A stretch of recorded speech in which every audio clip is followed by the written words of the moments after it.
because that's what CrossFitters do, is they just tell everybody about CrossFit until they're like, all right, I'll try it. The value systems that culture has in terms of excellence around proper movement is incredibly high. The maturity to be able to live to fight another day is big. There's definitely days where it's like family or career or name it, is just too intrusive to be able to like get a training session in. Yeah. Am I going to be a worse athlete if I miss this one session? Why do you think you are so hard on yourself and so cynical? Yeah. Yeah, I have. All right, Jeff, how you doing, man? So excited. Excellent. Thank you. Yeah, it's been a hot minute since we sat down. Yeah, I want to say it was like 8 years ago while you were bartending, and we were talking about clean and jerks and snatches while my colleague was kind of getting frustrated that he couldn't get a conversation in. I think around that time we met up at the gym though, and we did a workout together. We did. At the TCC, I think. We did, and I think somebody got mad at me for dropping my plates. Sounds like the TCC. That's right. I got banned from there once I was doing snatches, and I had a max at the time overhead like 185 or something. Okay. And I didn't get it up, so I pitched it, and it comes clanking down, and I'm on the wooden pad that you're supposed to do it on. The Olympic lifting platform where Exactly. this kind of exercise is supposed to be designated. Yeah. Okay. Yeah. Sounds like you're doing everything properly. And I had the bumper plates on there, and then the gym attendant come over. He's just doing his job, but I was much younger. This was like 15 years ago. And he's like, hey, you can't drop the weights. And I was like, no, dude, that's what you're supposed to do when you're going to fail, especially on like a snatch. Like it's overhead. If it falls backwards, I'm going to tear a shoulder or something. He's like, no, you can't drop them. You're not allowed to do that. I'm telling you, dude, this is what this is for. And he's starting to get a little surly with me. And then I looked at him and I said, I can bench more than you can deadlift. I know what I'm doing. You need to off. And then he went and I got the manager, and I got banned for like a year for lifting safely. That was definitely when Olympic lifting was emerging and people thought it was dangerous. And now my personal opinion is that it's one of the most technical and interesting feats of strength. It's too bad that they didn't have that much respect for it 10 years ago. Yeah, I know it's such a technical lift, and if you do things poorly, you can injure yourself. But at the same time, I knew fairly well what I was doing. Yeah. I would practice it quite a bit. But when you're up there and it's overhead, even if you're not supposed to bring it back down, like No. that's what you're supposed to do. Tip it forward. Yeah. Yeah, I agree. I when I was first training, this is so long ago, I was lifting with straps, and my strap didn't unstrap, and I frickin' just caught like 180 pounds onto the femur, and it hurt for so long. I was so lucky I didn't break my leg. And I have seen somebody break their leg in competition, missing a lift. It was a split. Jeez. It was a split jerk. Yeah. He missed it, bailed it forward, but his leg was already in the split position forward, and so his femur caught it, and yeah. Strongest bone in the body. This dude was winning the competition. It was a CrossFit competition. It was like one of the biggest ones in Western Canada. It hosted like over 1,000 athletes, and this dude was at the top of the iceberg, just wrecking people, doing so well. Such a pinnacle athlete. He owns a gym in Vancouver as well, and he's been a pretty big figurehead in the community for a while. His name's Jeff Hayner. But yeah, he, boom, dropped it. It was like 300 pounds onto his femur, and just like ended his weekend. I think it probably ended his year.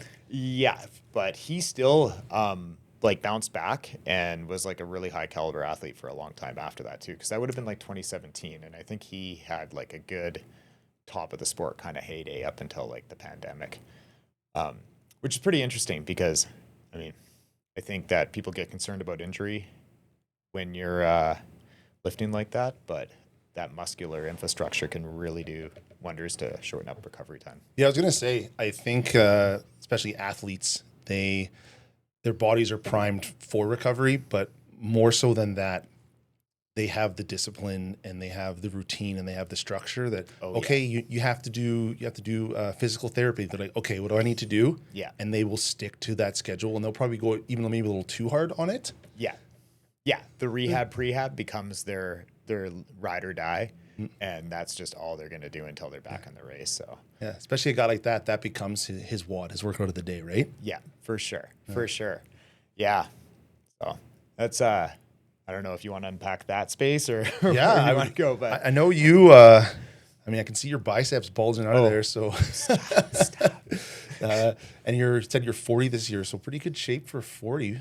Yeah. Yeah. So on the topic of you should quit, that is definitely something that I love the title of your podcast because Thank you. that's resonated with me a lot. But yeah, I've trained like crazy in CrossFit since training like crazy was a thing to do beyond just like class wads. I remember going to my first CrossFit competition in like 2012, and it was at a place called CrossFit Tyrannus in Victoria. We had to like take the ferry over and everything, just like little old Kamloops. I had no idea what to expect either. First competitive experience. Like I just joined CrossFit in the gym in 2011. Were you in the gym at all before that? Bodybuilding or just athletic as a kid? Yeah. When I was finishing up TRU and my degree in 2010, I was a big gym rat. Like I loved the gym. And in fact, even rewind it before that. Sorry, I don't want to go on too many rabbit holes. I was a fat kid in high school and I had like major self-image issues and a December baby. So I just like was a late bloomer and just like last to get picked on the sports team. How fat is a fat kid? I've been around 210 since like grade 8. 210 pounds. How tall are you? 5'11". And a bit, I was shorter in high school, but yeah, I was like, I graduated at 5'11". So I never cracked 6 feet. And that's just been my lot in life, is to be between like 205 and 225 and whatever body fat percentage. But yeah, no coordination. I'm a super crappy athlete. Throwing and catching balls is like not my thing. And yeah, just any kind of like sprinting and explosive movements are poor too. So I never thought I would have any kind of dog in any kind of athletic endeavors. Certainly in my early years, as well as like, until I started weightlifting and then university. And then in my finance class, was a guy named Rob Negrin, I think. And this is like 2010, so I'm going back, but he was like a legit power lifter. And so we were just doing like buys, tries, and thighs with the boys, trying to get in shape, trying to lose my like trying to like get my belly trimmed down so I could maybe attract a mate at some point. And then he would like give us super pro tips about like, hey, you know what? Like you really need to focus on your contraction when you're bench pressing. Like your spine is not compressed at all. Your feet are off the floor. Like you're not getting any torque. And this is how you properly bench press. And then he would show us like, you want to like push your back, arch your back and like really compress like a spring and then load it down and pause for a second on your chest. You want to go all the way to your chest. It's not a rep if it's not at your chest. Then back up and then you want to recruit your leg drive. And so that was like the first time that I was like really thinking about like the mechanics. Then, you know, things started happening. Like I cracked 400 pounds on a back squat, cracked, 400 pounds on a deadlift, and was inching up towards the 300-pound mark on the bench.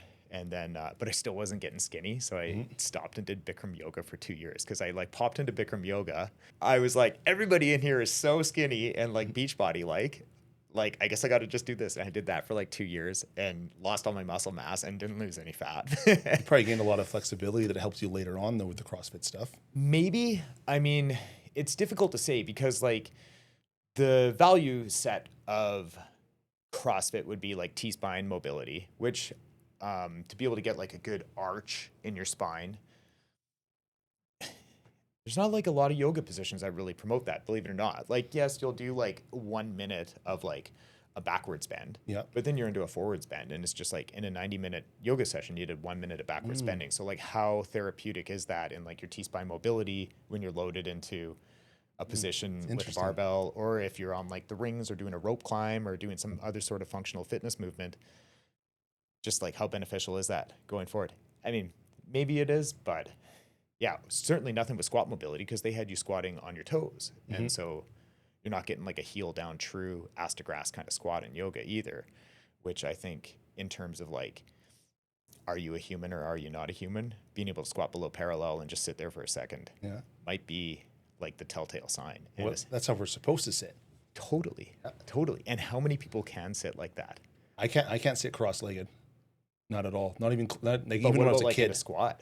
I can get pretty low in a squat. Yeah. But is like one time as like just a party trick, lamest partier I know, me, I just like sat in a squat And I was like, can anybody else do this in here? And just like watching all the drunks trying to like squat below falling parallel. over. Oh yeah, like in their socks on a kitchen floor, unable to like get down there, like struggling with position, completely blocked. And so it's pretty like, in terms of like a human movement and a society baseline, it's pretty interesting because that is like a basic human function. And I don't know any humans that have that basic function. Especially here in Western culture. Unless you're like actively pursuing it. Yeah. For sure, Western culture, it's like totally moot. You'd be in the top 10% of people if you could like squat below parallel at any given time. Wow. Okay. I think so. I'm a top 10%er. I like it. I think so. Yeah. And then finally, I was at a party with friends, and this one dude's like, "Yo, CrossFit," because that's what CrossFitters do, is they just tell everybody about CrossFit until they're like, "All right, I'll try it," and then you drink the Kool-Aid and you're like, "This is sweet." But for me, I was just like, "This is excellent," and I'm probably overzealous about it, but I just think that the value systems that culture has in terms of excellence around movement. And I know that there's obviously like videos of CrossFitters being CrossFitters and like getting hurt doing goofy shit or whatever, but like those are outliers. And for the most part, like their values around proper movement is incredibly high, to the point where they'll just be like, "That's not a rep, that doesn't count." Well, it's at parallel. Well, it's not below parallel, so it's not even a rep. Like, I don't even want to count that. Get out of my gym. Go think about what you did. And then the nutrition too. They're like, "No, you can't eat sugar," you know? Like, and what other gym or fitness culture is just so like, hey, we need to unpack about how to eat properly? Like, that's just a basic thing. I'm trying to think. I couldn't put my finger on anything else that's even remotely similar. Yeah, and they have like a pyramid, and the base of the pyramid is metabolic conditioning. So it's not even strength. And then the second part, no, sorry, the base is nutrition, then it's metabolic conditioning. And then the third would be like gymnastics and body weight movement. And then the fourth would be strength. So strength is like the least valuable top of the pyramid in terms of their set of values. And it might get like maybe put out into the foreground more because it's flashy and it's cool to be able to huck, 3 wheels over your head. It is. It's awesome. But I can't do that. But like when you really look at like the base of what they're teaching, it's that we need to be feeding ourselves properly, and then we need to be able to breathe heavy for a long time, and then we need to be able to move our bodies properly. I love that you explained it that way, because me just being the layman outside looking in, I always just thought it was guys and gals just biting down and going as hard as they could. And I mean, I guess it makes sense if they've taken care of their nutrition and then they've taken care of their metabolic health and then they've gotten the gymnastics. Yeah, they're going to get to that strength part and they have that all built up. But yeah, like I've watched a ton of the competitions. I think I've watched like everything on Rich Froning Jr. because what a beast. He's a goat for sure. Insane, man. And like as a North Star for most people, like he really nailed it, because like in addition to the fact that he is just a dominant athlete, like was the first to win 4 back-to-back men's titles as fittest in the world, and then decided to go to team because he couldn't commit to competing as an individual because he like adopted kids because they couldn't have kids, so they just adopted them. And so he had this like young family. It's just like boom into a young family, and he's like, well, I still want to be out there, so he like created a team, and then that team won 6 years in a row. So he's got like 10 gold medals in one form or another. And on top of that, ran like one of the most successful CrossFit gyms and affiliates in the world, and then like created charities and other businesses and like online training program, which kind of inspired me with Silverback, and just so much contribution to the space outside of being an athlete. And then if you look at like most athletes since him, they like aren't even CrossFitters. They just like train in a gym in a bubble or in their garage or whatever, and they don't contribute to any community. And there's nothing. They're just selfishly athletes, which is still cool to like see that dedication, but in terms of like how much they give back to the rest of the world, it's so incomparable to Rich. Would you say that CrossFit maybe has another layer in the pyramid, and that's giving back to their communities? Yeah, they value the community so much, and I feel like it's kind of a weird position because, full disclosure, I'm not a member of any CrossFit gym right now. You're training in your garage, aren't you? I've been training in my garage since just before the pandemic. And so I feel like I'm maybe a bit of a, I don't know if I'm the authoritative body. I certainly push a lot of people to the local CrossFit gym. I think it's great for people who need to get moving and need to, start figuring out how to exercise properly. And I genuinely believe that that's like the methodology that got it right the best.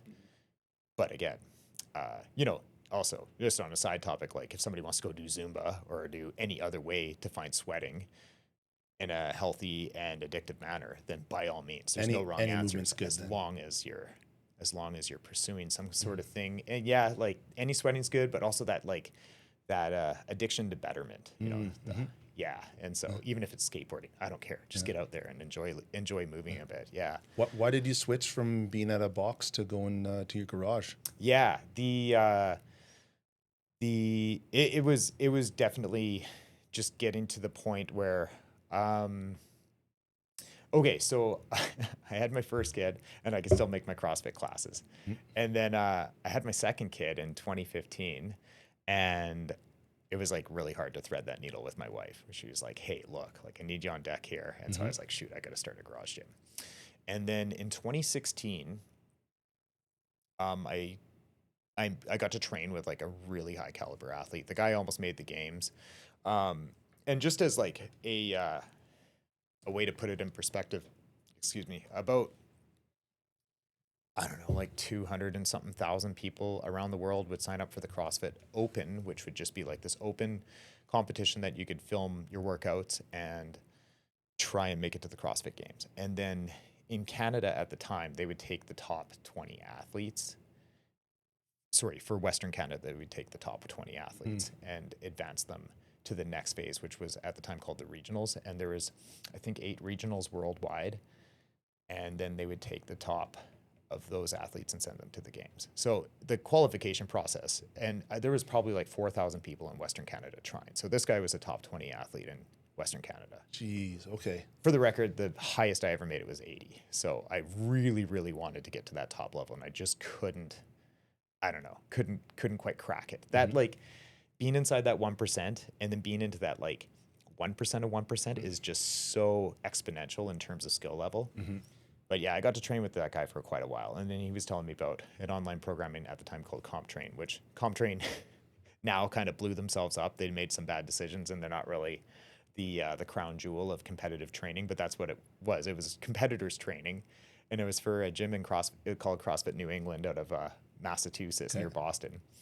And they had competitors training, and then they would publish it on comptrain.com, and it just started being called CompTrain for short. And then all the other athletes were talking about it, so it just kind of spread like wildfire that CompTrain was the place to go for some sick training.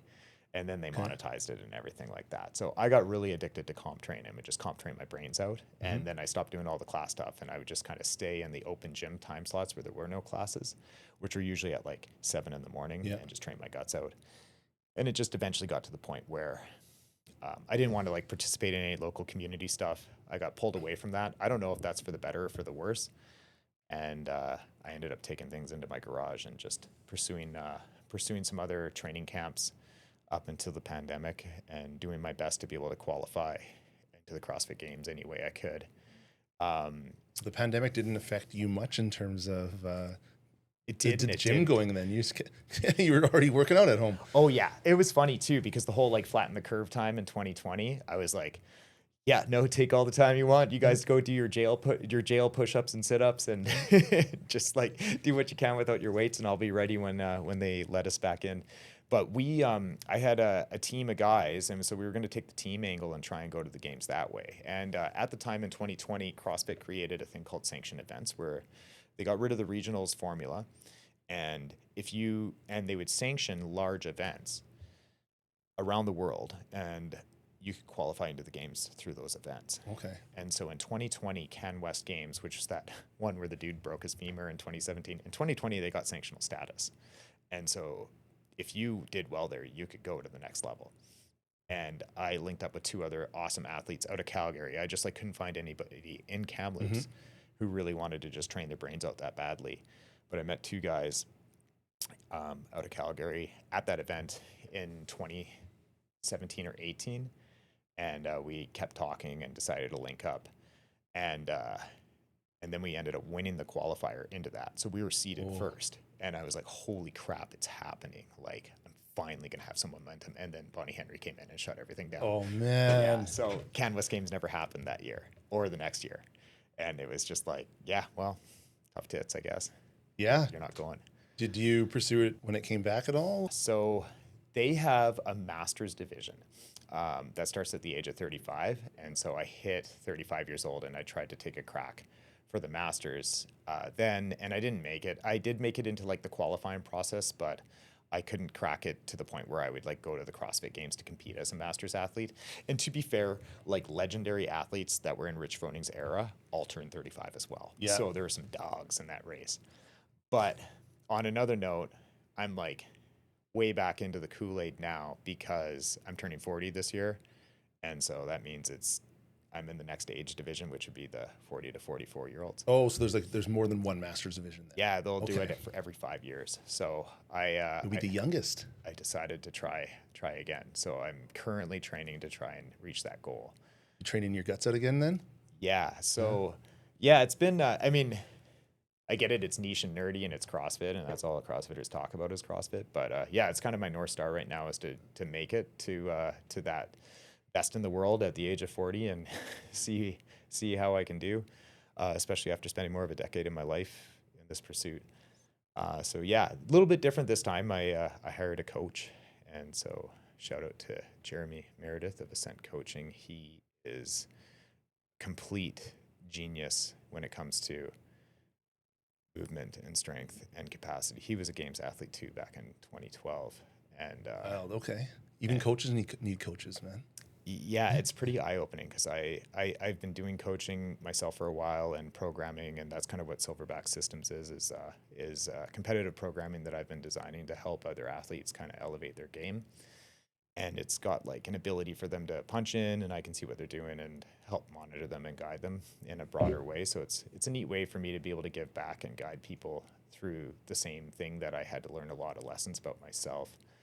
But yeah, so I went into this thinking that I knew something about something, and yeah, Jeremy is completely dismantling everything that I know. So it's been an interesting process. And also, side note, he coached one of the like most prominent CrossFitters in Canadian history, Brent Fikowski, who's like a multi-podium finisher, and just.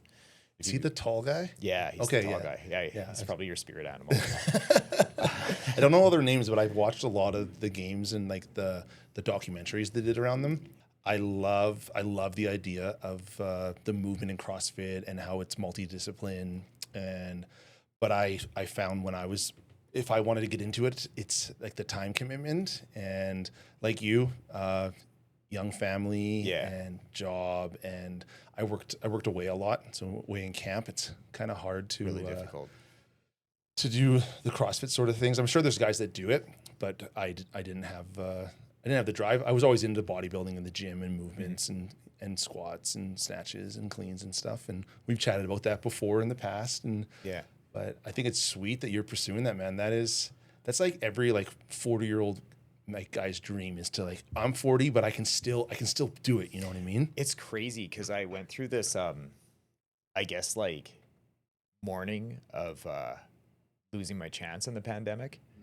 And feeling like the ship was sailing and there wasn't a lot I could do. And at that point, like all my friends had moved on, or like my team had moved on. So there was no other shot at it. And I was just the 35-year-old slugging it out in my garage trying to get the next thing. But it's weird too, because like you probably get this too, where everybody's like, oh, you're past your prime now. It's all downhill from here. Like you're pushing 40. See you later. And so I just kicked myself for believing that just for even a year. And yeah, so 36 came and didn't really have much in terms of competitive ambitions. Actually kind of got like burnt out a bit on CrossFit because it wasn't that like CrossFit burnt me out, because I think if you're doing like an hour a day or an hour and a half a day, you're fine. But I was training like 2.5 hours a day, just trying to like every day. Yeah, 5 days a week, just staying so peaked and so elevated and so ready to compete again. And 21 came by and 22 came by, and like still no competitions are really back. And then you just can't stay primed and peaked. You can't stay peaked for 2 years straight. No, you can't do it. And so I like blew up and ended up doing like a program called functional bodybuilding, which is great. I don't know if you or many people have heard about it, but it's like a blend between functional fitness and bodybuilding, as it sounds. And so it's got some CrossFit flavors in there, but it also has just like, some single arm dumbbell rows and just like eccentric, concentric, rehab, prehab motions to stay feeling healthy, keep your joints healthy. It's a joke, but it's where a lot of CrossFitters go to die. they just want to hang on to their fitness, but they also might have to like rehab a shoulder or rehab some kind of wear and tear injury that occurred. So I was doing functional bodybuilding, and I was like, I'm gonna join jiu-jitsu, and then I just kind of like took a year away from it all. And then in 2023, I was kind of like getting back into it and wanting to like do it again, and just the urge to keep grinding away in my garage hadn't left. Like, it was still in the back of my mind. And so I was like, oh, I wonder what program I should do. And then I had some friends and clients just be like, you should program for yourself. Like, you should write a program. And so that's how Silverback was born. But So you had clients before doing Silverback then? yeah, I would train people to be able to help like sharpen up their CrossFit game, or Olympic lifting, or like just kind of components of the space. It wasn't even something that I was like really advertising or wanting to do. I did some nutrition coaching before that and help people lose weight and figure that out. But I hadn't even considered like actually programming for people. And then, yeah, I had a couple of people ask, and so I did. And then they got the results they were looking for, and things were going really well. And so, yeah, there was a bit of a track record of being able to help people and guide people. And then, yeah, I just finally sat down with the Excel spreadsheet and just like planned out what I wanted a week or two to look like. I had a coach at the time too. And so Leah Wagner, was really helpful with just being like, hey, you got to like take a look at the hinging and the pulling and the pushing and make sure like everything's balanced here and you're not doing that 2-3 days in a row, which I wasn't really at the time, but she was really good about like helping organize that in a tangible way that would be easy to implement. Did you find starting programming brought back that passion? Big time. And then there was like 3 people on it, and 6 people on it, and 9 people on it, and it started to like grow, and people were saying good things, and people were like posting on Instagram about how they were getting their mojo back. And I had one athlete who, she was like over almost 10 years in the sport at the time, and she's over 10 years now. And like new athletes, it's pretty easy to like elicit positive change out of a new athlete. There's so much low hanging fruit. If you get them to like focus on a few things, then they're going to be able to move the needle in some kind of way that's meaningful, and they'll see the results. But like when you got a 10-year dog on your hands, that's just like borderline burnt out, not really sure if they want to do it more. They're already strong, they're already fast, they're already like pretty powerful. And then you get their needle to move, it's like, okay, this is working. Like this is doing really good. And it's funny too, because even the needle was like moving in myself on Silverback. Like my best snatch was 255. And I hit that in like 2021, like just while I was peaking for things to reopen and go compete again. And then couldn't come close to it. Like could barely crack 225 after I burnt out. And then in December 2024, I snatched 260 with Eric and Jake. And I was like, oh my God, it's back. And then in competition in April, I was at a comp, and we had 5 minutes to hit a 1-rep max snatch. And it was like just super competitive because I was going against the guy who also hit 260 in December. So we were both like tied and arguably the best snatchers in Kamloops, and going head to head in this competition. And so I opened at 225. It was like such a rocky, like, I don't know. And then I thought he opened at 225, but he told me he turned 15-pound plates inside, so I couldn't see the numbers. And he opened at 235. So he got a leg up on me. And then he went 245. I didn't like my snatch at 245, but I knew that if I wanted to hang with him, I was going to have to hit 245 to keep going. 5 minutes is a super small window to be able to do this. And so I hit 245, and finally my body's like turned on and moving properly. Even there's like a warm up pit before. I was going to ask, do you warm up before? Yeah, and like nothing was firing properly. I had like a crappy hotel sleep. Like I was just not in great competitive shape, and I was like, "Come on, body, let's go!" It's like the Millennium Falcon, just taking forever. You got to like bang the circuit boards, bang it a bit, refire it. Never tell me the odds. And so yeah. Anyways, hit 245. I'm like, oh, there it is. We're in. We're good. And so then I tossed 255 on. And Eric, who is the like fellow competitor with the snatch, I let him go first on the first lift and the 245, and then 255.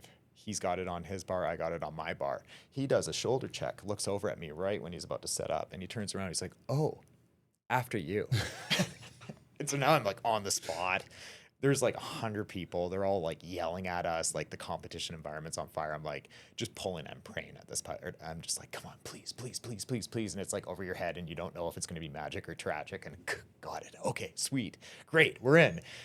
Dump the bar. And then I see him toss.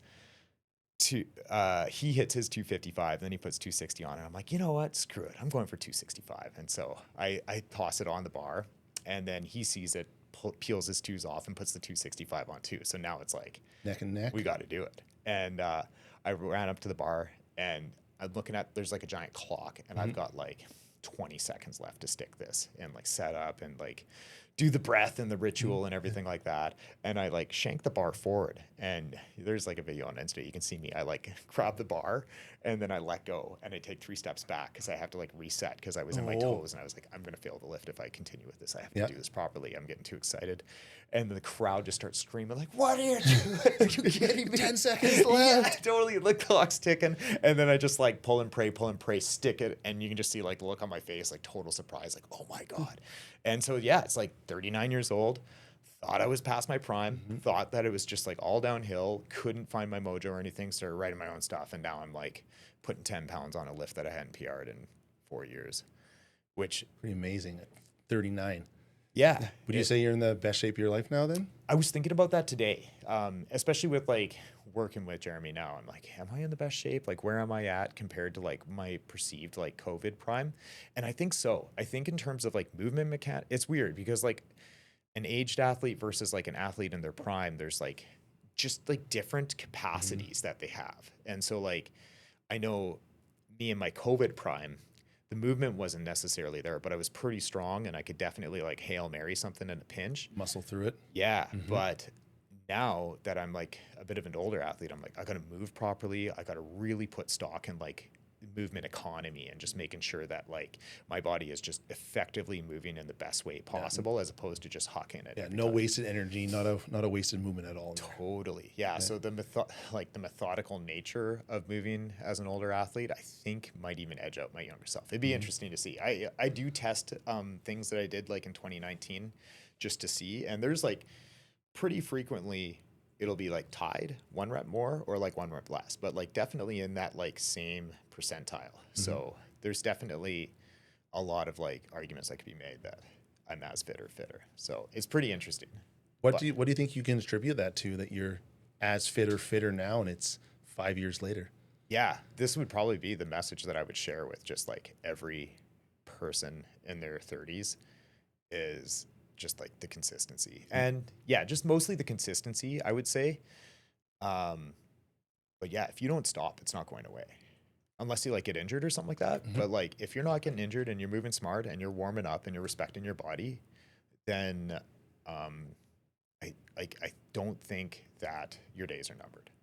I think that you can keep it going for as long as possible. And there's like a 45-year-old in our Jits club, and this guy just like tears people's heads off. Like he's a former rugby player, and he's definitely like got an athletic background. And I was asking him if he was lifting and stuff like that. And he's like, no, I don't know. I kind of dabble. And then I like added him on Instagram and saw he did the CrossFit Open in his garage in like 2022. I'm like, as if you don't lift. Like you're a fellow garage warrior. Are you kidding me? But this guy's like, 3 years. He's not 45. He might be 43. Still 3 years older than me. Super good athlete. Nobody likes to wrestle with him because he just like wrecks people. And it's like not like he spent a ton of time in jiu-jitsu. He's like 2 years into it. And he's just like an absolute threat to everybody, even the upper belts, like even the browns and black belts are like, I don't know if I feel like dealing with him today. Old man strength or just He's not stopping either. Yeah. Okay. He just keeps going. Yeah. Consistency over intensity. He's got some kind of like routine that he follows, and he clearly cares about it. And guys will be like, stop, it's not that big of a deal, but it's a big deal to them. Like it's their ritual. They're making time for it every single day. And I think that if you got like that kind of North Star, that kind of anchor in your life where you're like, hey, you know what, 90 minutes, an hour, whatever you got, whatever time you got there, if you're training with some kind of intent or purpose, like it's not over. It's not going to be over for a while. Yeah. I know in January, I did a charity run. I ran around the track. So cool. So much respect for that. Thank you. Yes. That was, so I was I just turned 39 last month, and then 39. It's funny to hear that come out of my mouth. It's funny. Yeah. For sure. But it's also like, I don't know. Like, it's like, all right, you know what? I'm tired of being scared at my age. Like, bring on 40. Bring it on. How old were we? We took accounting together. Were we like 23, 24? Yeah, it would have been 2010 or 2009. So that'd be 15, 16 years ago. Yeah. Yeah. Wow. Mid 20s. I remember not paying attention in that class. Dude, not caring at all. At all. No. Just not paying attention, read the textbook the night before and just wing it. Just regurgitate whatever that, Yeah, for exactly. sure. And then never have to think about it again. No, I never did. But going back to that, that was the best shape of my life at 38. And it might not have been like aesthetically the best shape because when I was like between like powerlifting and bodybuilding, Yep. I look the best, but I would get winded like tying my shoes, you know what I mean? Yep. Just like crushing as many calories as I could because I couldn't keep weight on because I was training like 3-4 hours a day because I was laid off, I was sitting on EI, nothing else to do. Yeah. And but then like I'd functional this past January, functional movement. I could run forever. My legs. So I started working with a coach for running last September, and I had never trained in the gym and done running at the same time. So started doing that with him. And the first month, maybe 5, maybe 6 weeks, my legs were shot. 100-mile Kyle. Oh, yeah, 100-mile Kyle. Yeah, I'm interested to hear what he had you doing. I'd love to know about Dissected that a bit, yeah. Yeah. So before I get into that, so it would be like, you know how if someone takes time off the gym, you're off the gym for 6 months and you go to work out and you do biceps or whatever and all your tendons hurt. That was me everywhere because I would squat on a Monday, I would run on a Tuesday, I would do other functional movements on like the Wednesday, but then eventually that went away. And then since then, waist got smaller, but I had to buy bigger pants because none of my pants fit anymore because my legs blew up so much. And I've always had pretty big and strong legs, and they could just do way more work. I'm not squatting 500 pounds anymore, but the movements that I'm doing, so like for example, I'd never been able to properly do lunges without pain or with weight. It just didn't work for me. So a lot of the things he had me doing was like simple things like step ups and step downs and depth drops, depth drops. So like you're on a box and then you step off with one foot and then you catch yourself in a squat. Oh, sweet. Front squats. A lot of things I enjoy the most were things where I would do like reverse lunge, but I would do it off of a step or off of a block or forward on a block. A lot of smaller movements.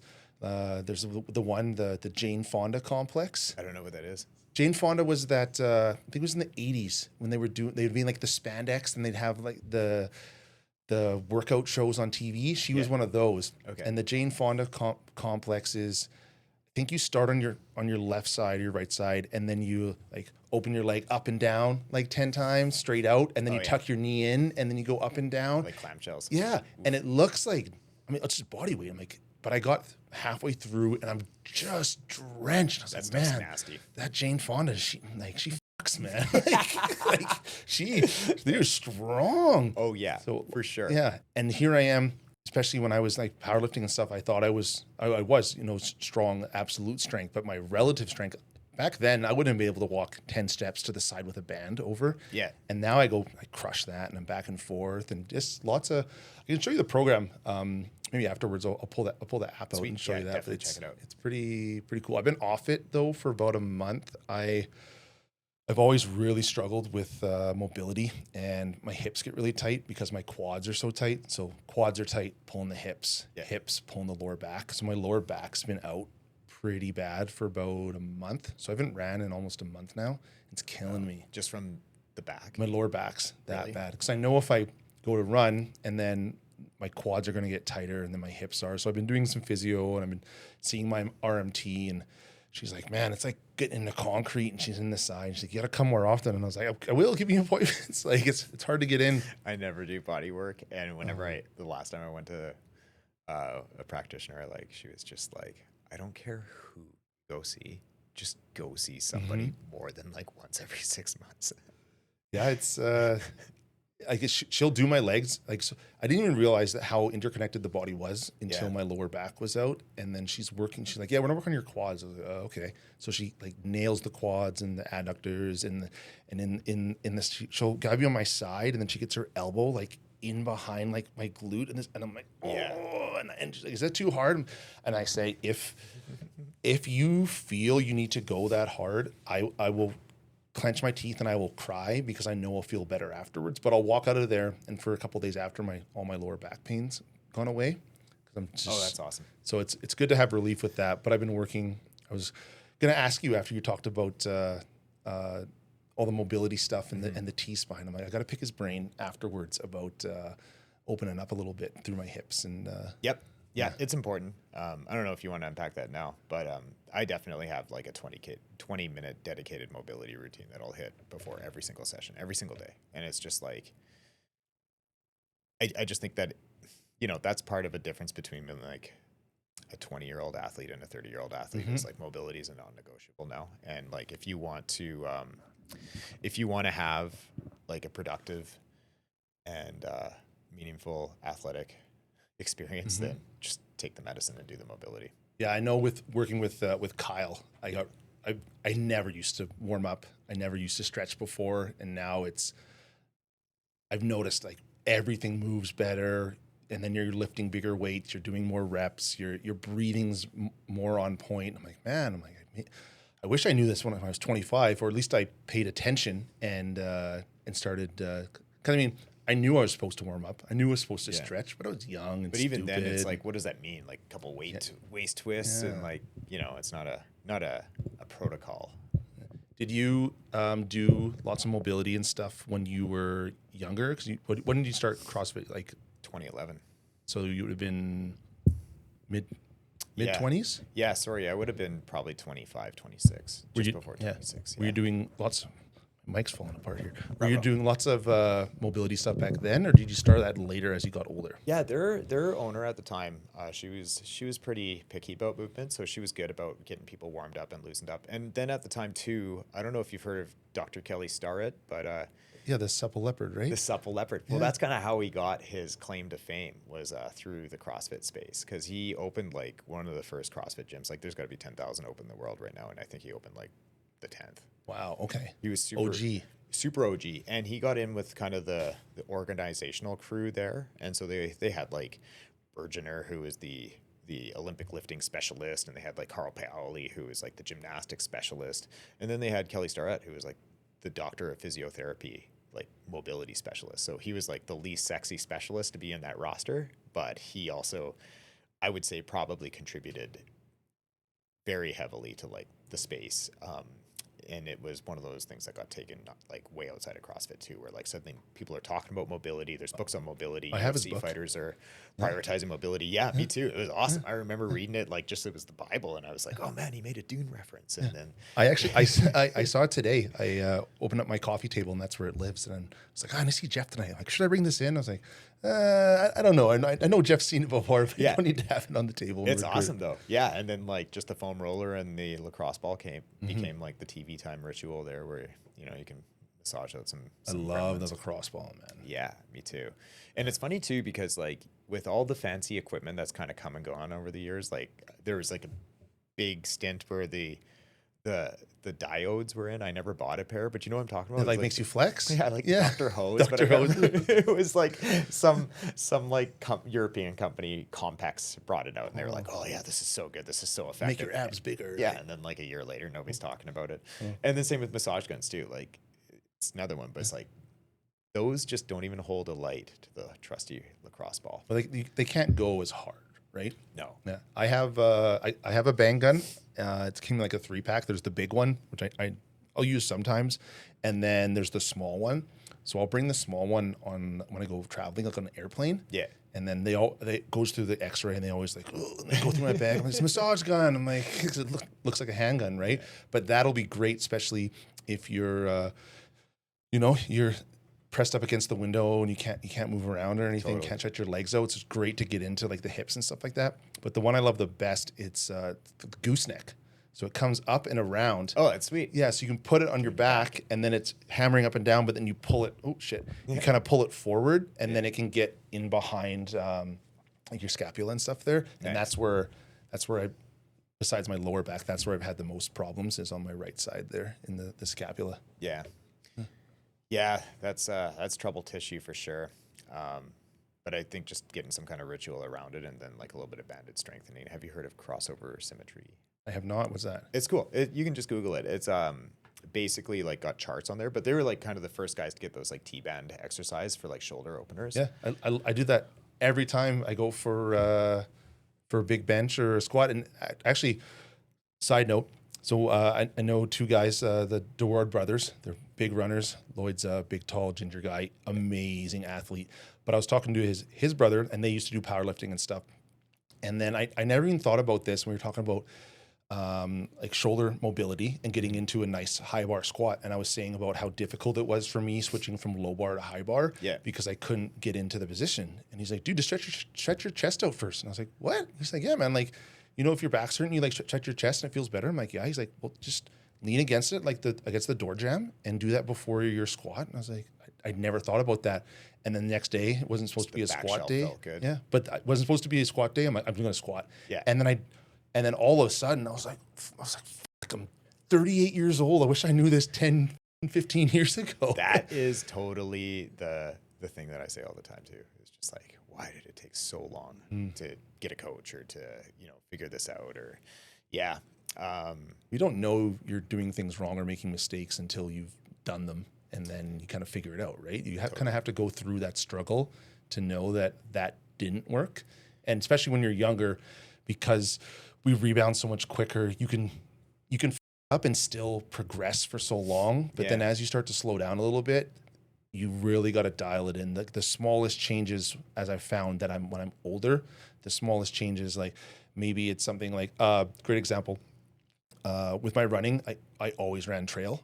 Yeah. And then with this past winter, for runners, we had a great winter. I ran in shorts every single day except for 3 days. Yeah. It was amazing, but can't run in the trails because there's too much ice, and I'm going to slip and break my ankle because I'm clumsy. So I started running a lot in the road, and I didn't realize until all that road running that I pronate really bad on my right foot. So I was getting crazy bad ankle pain. Yeah. Smallest change was I went into runner's sole, and I just got a pair of stability shoes. Mm-hmm. Next day. They're sharp there. Yeah.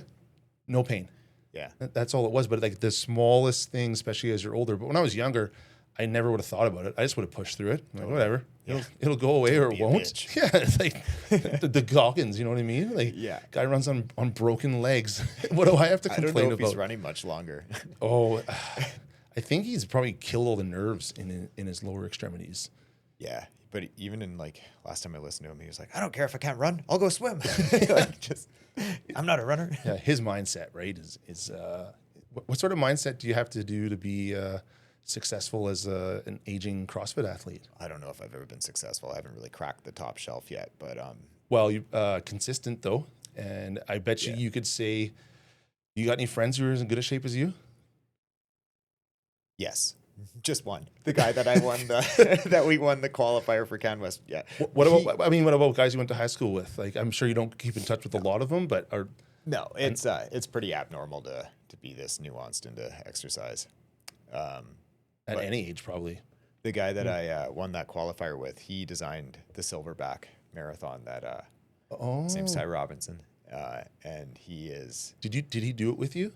No, he lives in Calgary, so he did it in his basement on his treadmill with his barbell. And just for the listeners, the Silverback marathon is a marathon. Well, Ty did a 50K, so he ended up doing the ultra. He ended up doing it for a good hour longer than I did.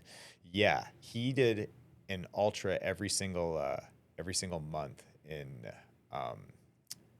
2024. I'll tell you about a few of them. I did one or two of those tests, but the Silverback is every 400 meters you stop and you clean and jerk 225 or 155 if you're a gal. And so on a standard marathon, it's 105 rounds of run 400, clean and jerk the bar once.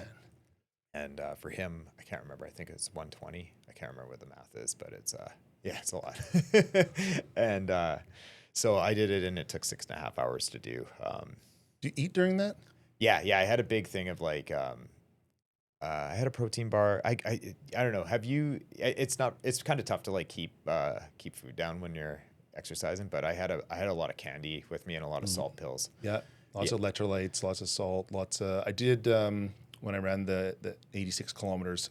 I ate, I think, 15 or 20 of those super unhealthy, but those the Uncrustable sandwiches, Oh, sweet. white bread, Yeah. peanut butter and jam, Yeah. and there was tons of other food. But my mom was there. She said, "Gotta eat, you gotta eat." I'm like, I can't eat right now. And then when I could, I would down one or two of those, maybe Yeah. three of them, and then energy right back. But it easily digestible. Totally. Yeah. Yeah. You're definitely not having like a steak or anything No. like that while you're on the That's run. what went through my head right now. Yeah, steak. So yeah, tons of Sour Patch Kids. And the other thing too with that is like you got to really watch your like dental health too if you're going to go and compete and chomp this sugar because like you can give yourself cavities. But yeah, that was mostly it was salt pills and Sour Patch Kids and just like protein powder and just keeping it liquid. And That's my keeping it go-to really Sour Patch Kids. Yeah, for sure. They're the Yeah. best. Yeah. The power of salt was something that I discovered that year for sure. I don't know if you had any issues with cramping, but holy smokes, it's a villain. Yeah. I knew about it. My mom's a marathon runner, so Oh, nice. she had me early on the salt pills, and she had Noon, the Noon tablets. Yep. I hate them. Yeah. They're all fizzy, and I didn't like it. So I actually started making. Actually, first I used Element, Yep.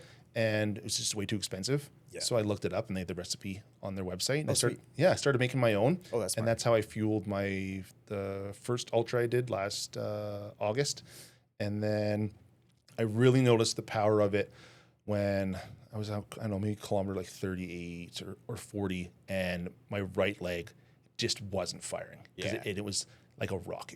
I was cramped so bad, so I downed about 1.5 liters of liquids with an ungodly amount of salt and electrolytes in there, and then 5 minutes later, cramp was gone. Yeah. And didn't cramp the rest of the race. I did 2 races like that without even knowing the power of salt and just chomped on Advil, like just locked up like the Tin Man, so painful, and just like ate Advil the whole time until I got to the finish line. It's hard on your kidneys. Oh yeah, for sure. Especially when you're dehydrated. So I was super worried. Even before the Silverback, what's it called? Adventure Immersion Lab is like a Kelowna-based race, I guess, organization group. Okay. And so they do like adventure races and off-road races. They did like an off-road as many laps as possible where you'd run 5K and then bike 10K. And so That's interesting. yeah, it was like 6 Okay. hours to just accumulate as much distance as you can on the two.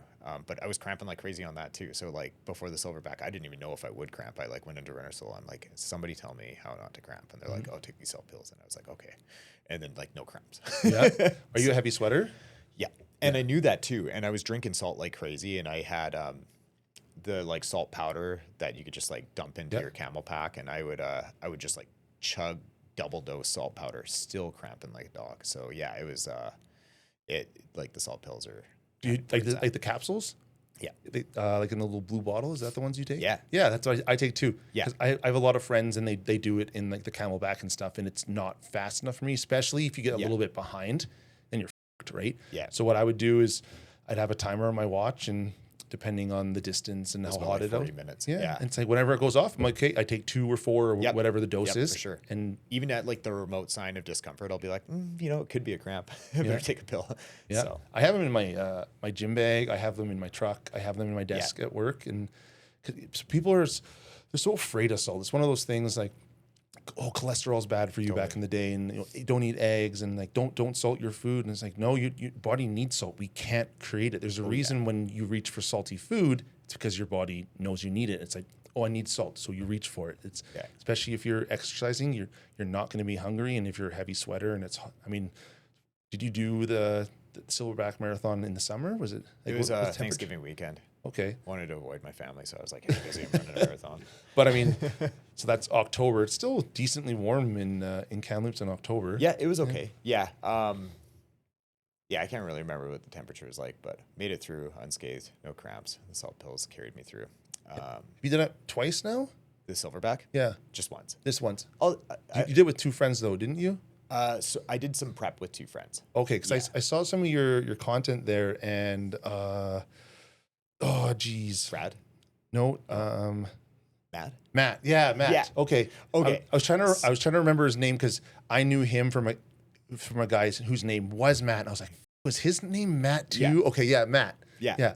Yeah. I saw those. So yeah, that was a different challenge made by Ty Robinson, who it was 100-kilometer bike, but every 1,000 meters you clean a 150-pound sandbag. Oh. Yeah. Okay. And so yeah, that was like, You clean it like over your shoulder or just clean it up? yeah, I pop it over the shoulder for a rep and then get back on the bike.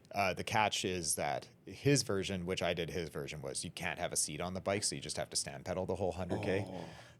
You know what? I think for myself, I would enjoy that better as I hate riding the stationary bike.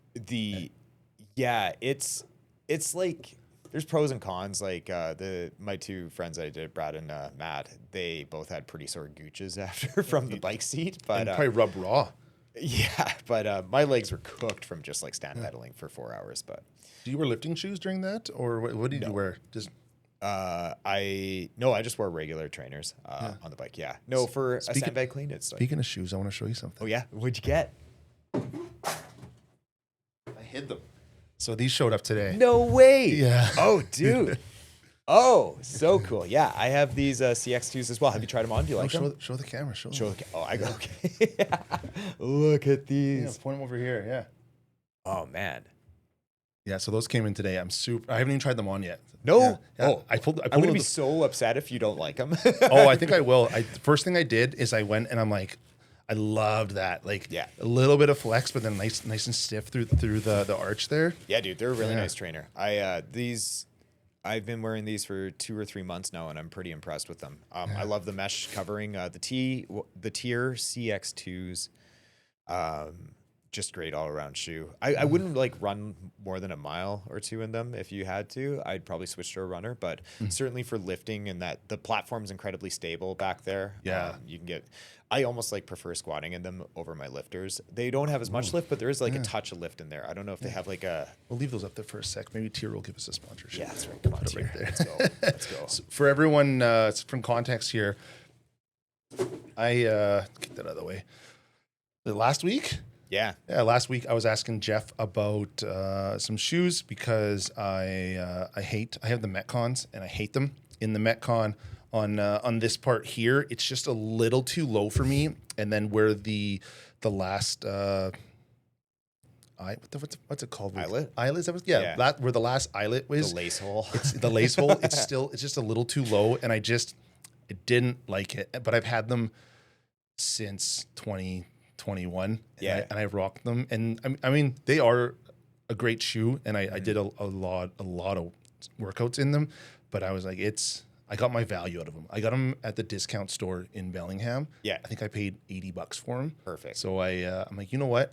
For the hundreds of gym sessions I've had, it's time.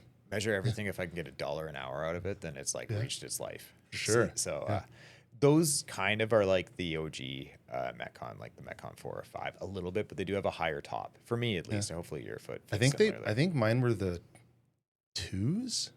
Really? They were. No way. I think I'd have to look.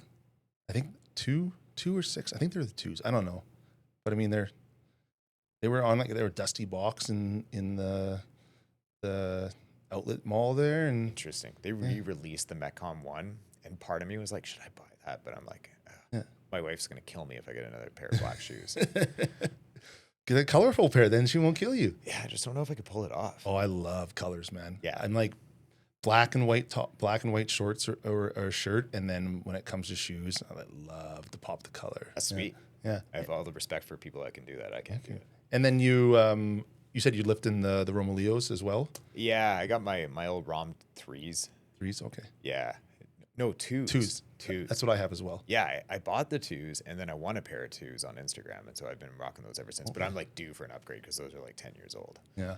I obviously don't use mine as often as you do, but I've had mine for like 10 years, and I babied the shit out of them. Like it was put them on for my squat or whatever movement, and then take them off, and they're in my gym bag, and I switch into my other pair. They're the dancing shoes. Oh, dude, I clunk, clunk, clunk, clunk. And For sure. When I was looking into them, they'd stopped making the 2s at that point. Yeah. And it took me, because I wear size 14 and like a pair of skis. Yeah. It took me, I don't know, a year and a half, 2 years to finally find the pair. I got hot bubblegum pink. Yeah. That's awesome.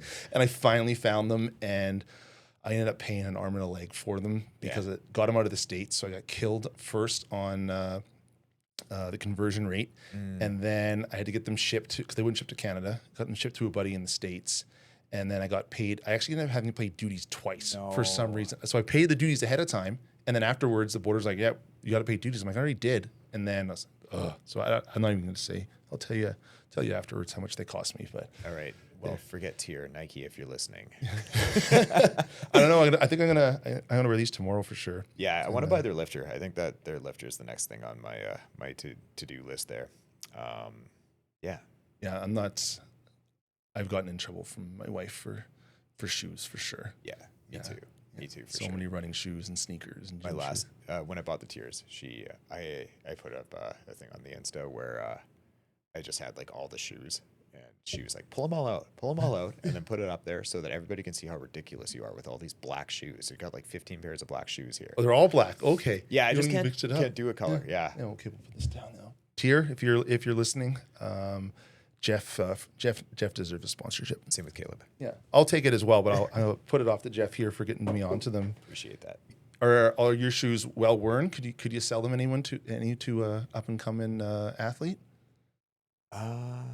You got a pair that you didn't wear very much because you hated if them? anybody would want to buy my old shoes, but they go in the donation bin for sure. Okay. Hopefully, Yeah. I always want to see like I mean, not that I want to see this, but I always want to like. I think it'd be cool to like see like a homeless person or somebody wearing your old clothes and be like, all right, it made it to him. Yeah. Yeah. My one buddy likes to say I'm on the Jonah Hill diet because I yo-yo up and down so much. So I'll like, okay, these clothes, I'm not going to get that big again. I can donate them. And then a year later, I'm like, oh, fuck, I should have kept those. Yeah. But I'm good now. We went to St. Lucia a couple years ago, 3 years ago for my wife's 30th birthday. And up until that, for like 3 months before that, I was working like 12, 14-hour days every single day, just making sure everything would run well at my work for my position. And then we went away, and then we got back, and we were looking through videos and photos and stuff. And I'd come out of the ocean, and I'm covered in sand, and there's one of those outdoor showers. So I didn't know she was filming me, but she's like off in the bushes, like you're giggling on it.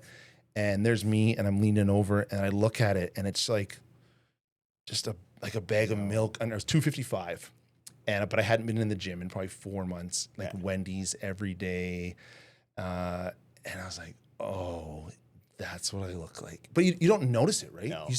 You don't notice the small change day to day, and a pound, 5 pounds, and all of a sudden you're 20 pounds where you were, and you're like, where did the weight come from, and where did the time go? Yeah. Like, it happened to me in January. This past January. Yeah, I was like 6 months ago, I was like 225 and just could not shake it. And What are you now? 206. Oh, okay, huge. Yeah. Not that you were huge, but I mean, that's a huge difference. Yeah, and it's not like I was not active. Like I train 10 to 12 hours a week in my garage, and then I usually jiu-jitsu train another 6-ish hours a week, give or take. So like I use my body quite a bit, and so for it to yo-yo up 20 pounds on me, I was like, what is going on? And I try not to weigh myself in December because I just don't want to think about it. Like, you can have 1 month a year where things can be cool, and you can just enjoy the people you're around and enjoy the Nanaimo bars and just, Yeah. Did you gain that all in that month, you think? Yeah, like October, I was like November. I have like the Renpo app, so it keeps track of all your weigh-ins, and I was like 212, 215 or whatever, and then it was like 10 pounds in December for sure. And I don't even remember being that big of a pig. Like I just said yes to a few extra treats, but it's not like I was like, oh yeah, I'm not weighing myself. It's time to go and like have a rock cheat day there Every single day. every single day. You kind of missed out on that base layer to that pyramid, then that nutrition piece. Yeah, 100%. And even in addition to that, I'll give myself like a couple weeks grace in January because I don't want to just like January 1st rolls around and be a dick to myself. And so, yeah, like 2 weeks later, I like still step on the scale. I'm like 226. I'm like, crap. And so usually now if I'm weighing in, I'm like starting to be a little bit conscious of it, and still nothing. And so I'm like, okay, well, time to start counting macros again. Yeah, I hate having to count my I calories. hate it. Oh, And so I counted macros for like all the way till like mid March, diligently weighed everything that went in my body, and still like 216, 215, like not hitting my like 210, 208 or whatever when I'm usually like dieting well. And yeah, anyway, there was like a little fitness inspiration that came around. There's this guy named J.R. Howell he's in the CrossFit space, but he's making a bit of a name for himself. And so he just turned 40, and he won the 40-year-old open division, like won it in the world. And he wasn't even on anybody's radar. And he designed his own program. Not that I'm like copying all this stuff. Silverback's been going since 2023, but this hey is man, just if this something's March. working, like, you know what I Yeah. mean? There's nothing wrong with taking a system that already works and applying it to yourself. His program was called We Prefer the Hate. I love it. And so the abbreviation is WPTH. I thought it just stood for like Warpath without the vowels in there, but no, it's like We Prefer the Hate. And so he puts up this post being like, I just want to apologize to all my friends and family and supporters. And like made it look like he got popped for steroids and just kind of had this like facade thing. Man. And so you like hit the next slide and it shows him winning the world. And then on that it says meat, fruit, we prefer the hate. And I'm like, that is so freaking badass. And I've heard him talk on like pods before about how much he loves meat and fruit. So I just hit meat and fruit, and then boom, 10 pounds gone. And it's like still trending downwards. And it's like, Wild. it's wild. Like I feel good. I'm fueled for all the activities, like no injuries or anything. Usually deficit diets will like pop up an injury or some kind of ache or pain or something like that. None of that, like totally feel fine.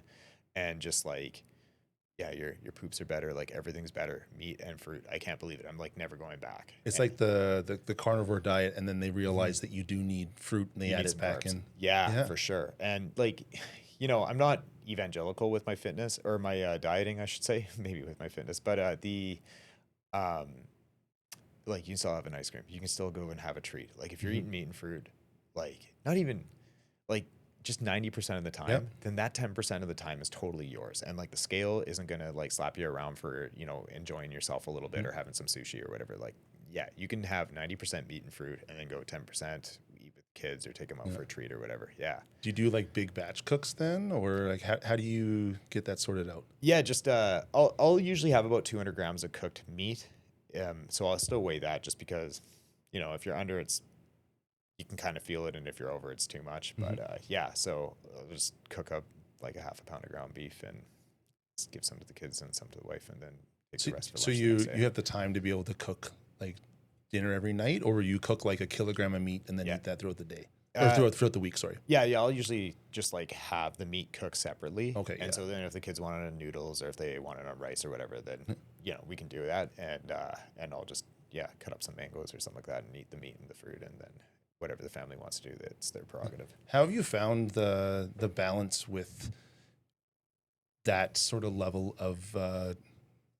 I mean, it's strict, but it's not. You know what I mean? It's very consistent, because I know for myself, especially when I'm counting macros and stuff. Yeah. My wife knows that when I come home for dinner, if she's making something, I'm not going to eat it. Like, how do you find the balance with that, especially with a young family? Yeah, it's tough with macros. It's tough with like some dietary protocol. Like it's just too strict and not viable for a young family. We usually would, because Lynn's my wife, will be pretty supportive with that kind of thing, and she'll hop on the train with me too, and you know we'll try and keep it together. I think that's like the biggest recipe for success is just to get your spouse on board with it. So, because if it's just you on your island in your house, then it's difficult to be able to like constantly, you know, fight or do something different, or you know, like it's always a battle because the kids don't want to eat, you know, meat and rice and vegetables every single meal. They want to have a little bit of variety. So yeah, getting the spouse on board is one. But yeah, just like if you can cook the meat separately, and then you can organize whatever the kids want and whatever the spouse wants and whatever anybody else wants, and then as long as you can get your meat cooked separately, you can usually be successful. Yeah. Sounds like your wife's been pretty supportive over the years then. Yeah, she's amazing for sure. Yeah. I think yeah.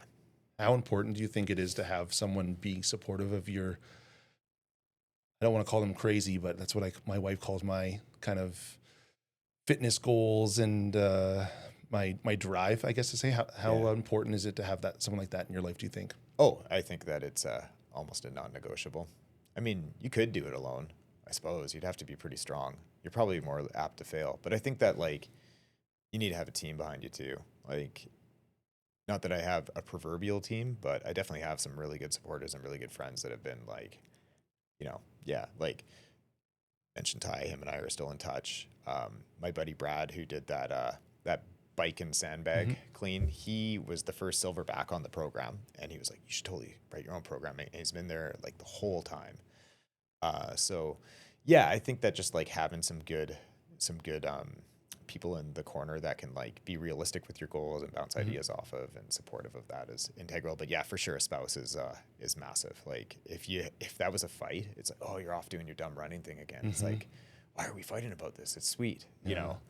Yeah, that'd be a big. My wife spot. Knows that if I get my mind kind of set on something, there's no changing my mind. Yeah. So like my heart's set on it. So she knows that just to be supportive and she'll check me sometimes. I actually didn't know she did this until my buddy Adrian started doing it to me. And then he told me about it and he had actually talked to her about it.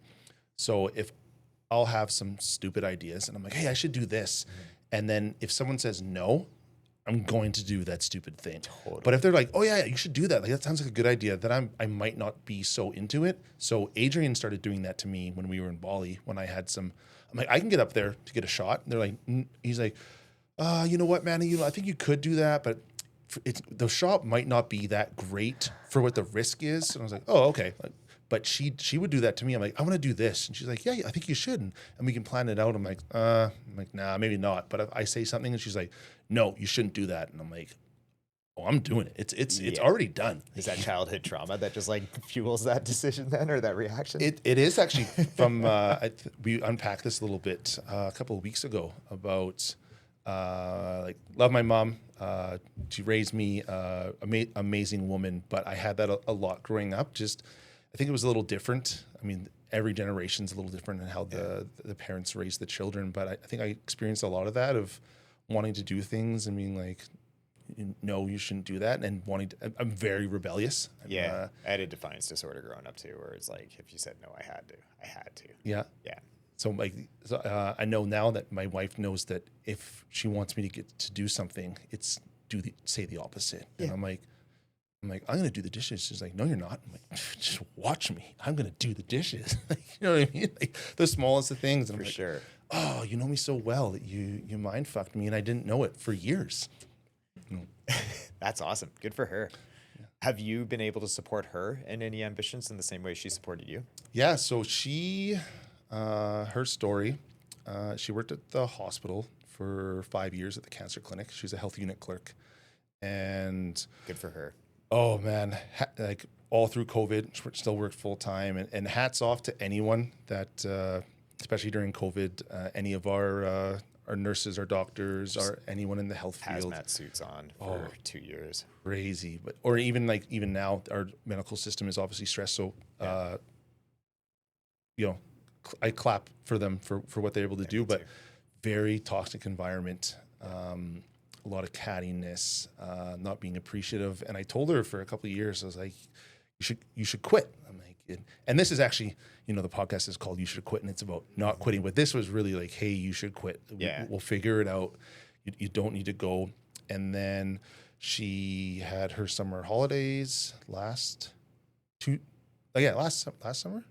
Yeah, last summer. And then it was coming to an end, and she started getting very anxious about going back to work. And I'm like, you don't have to go back. And I think she might have went back for a day and then couldn't do it. And then on stress leave for about 6 months. And then the stress leave was coming to an end. And she still was like, I don't know if I can do it. I'm like, just don't.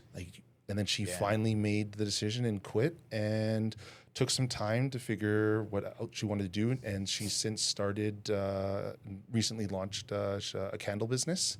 Cool. And that's what she loves to do. Yeah. So I'm like, you supported me when I was getting into business and with all these crazy ideas. And I know that I wouldn't be where I am now if she hadn't supported me through that. I'm like, now it's my turn to support you. That's awesome. I'm glad that you're able to reciprocate. That's pretty powerful. Yeah, it's crazy how much marriage gets slept on these days. I don't know if you got friends getting divorces, but we're just like hearing through like we have a few friends that are going through it, and it's crazy. It's awful, and you hear about like these fights that you're having. You're like, how can you like treat your co-captain, your the other like your partner that way? Like that's crazy. So Yeah, we have a great relationship, and we attribute it to we're great communicators, and I've had to work a lot on being a better communicator, especially growing up in the era that we did. Young men, you got to be tough. You got to push it down. Don't talk about emotions. But we don't fight. We might squabble a little bit, but I want to hang out with her.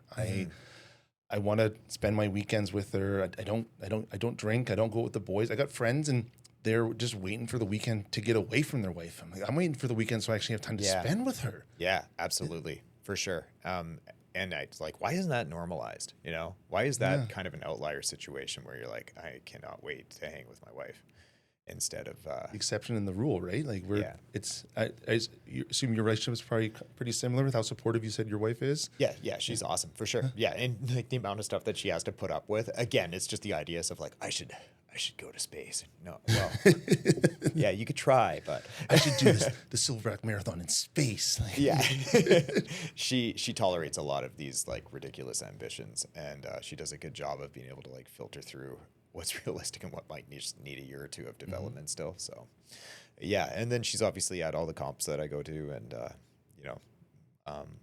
bounce a lot of the decisions off of. Like that's the other thing too is like those guys that like randomly buy like a boat without talking to their wife. Ooh, yeah. Like, could you imagine just like surprise? We got a boat now. Yeah. Like we have another mortgage payment. So like everything's, she's the co-captain of the house. Like if she sees something that she doesn't agree with, then this isn't me being whipped or anything, but it's like you got to just have the awareness of being like, hey, like we have the house and the family as our number one priority. Like we can agree that this is the end all be all in terms of our decision making. So if she doesn't agree with something and she's seeing something that might like be straining my kid's relationship or might, the kids haven't seen dad for 2 weeks. He can't go away for another weekend, that kind of thing, So if she's saying no, I have to have the maturity to be like, what does she see?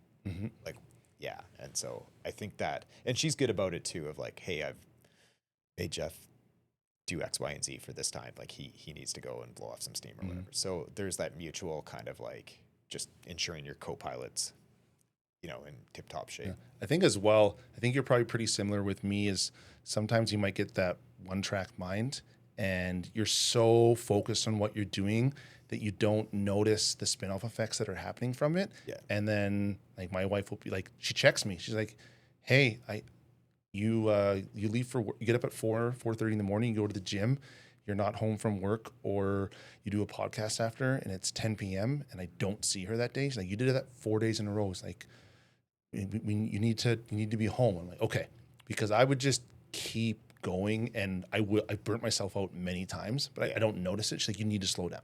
Yeah.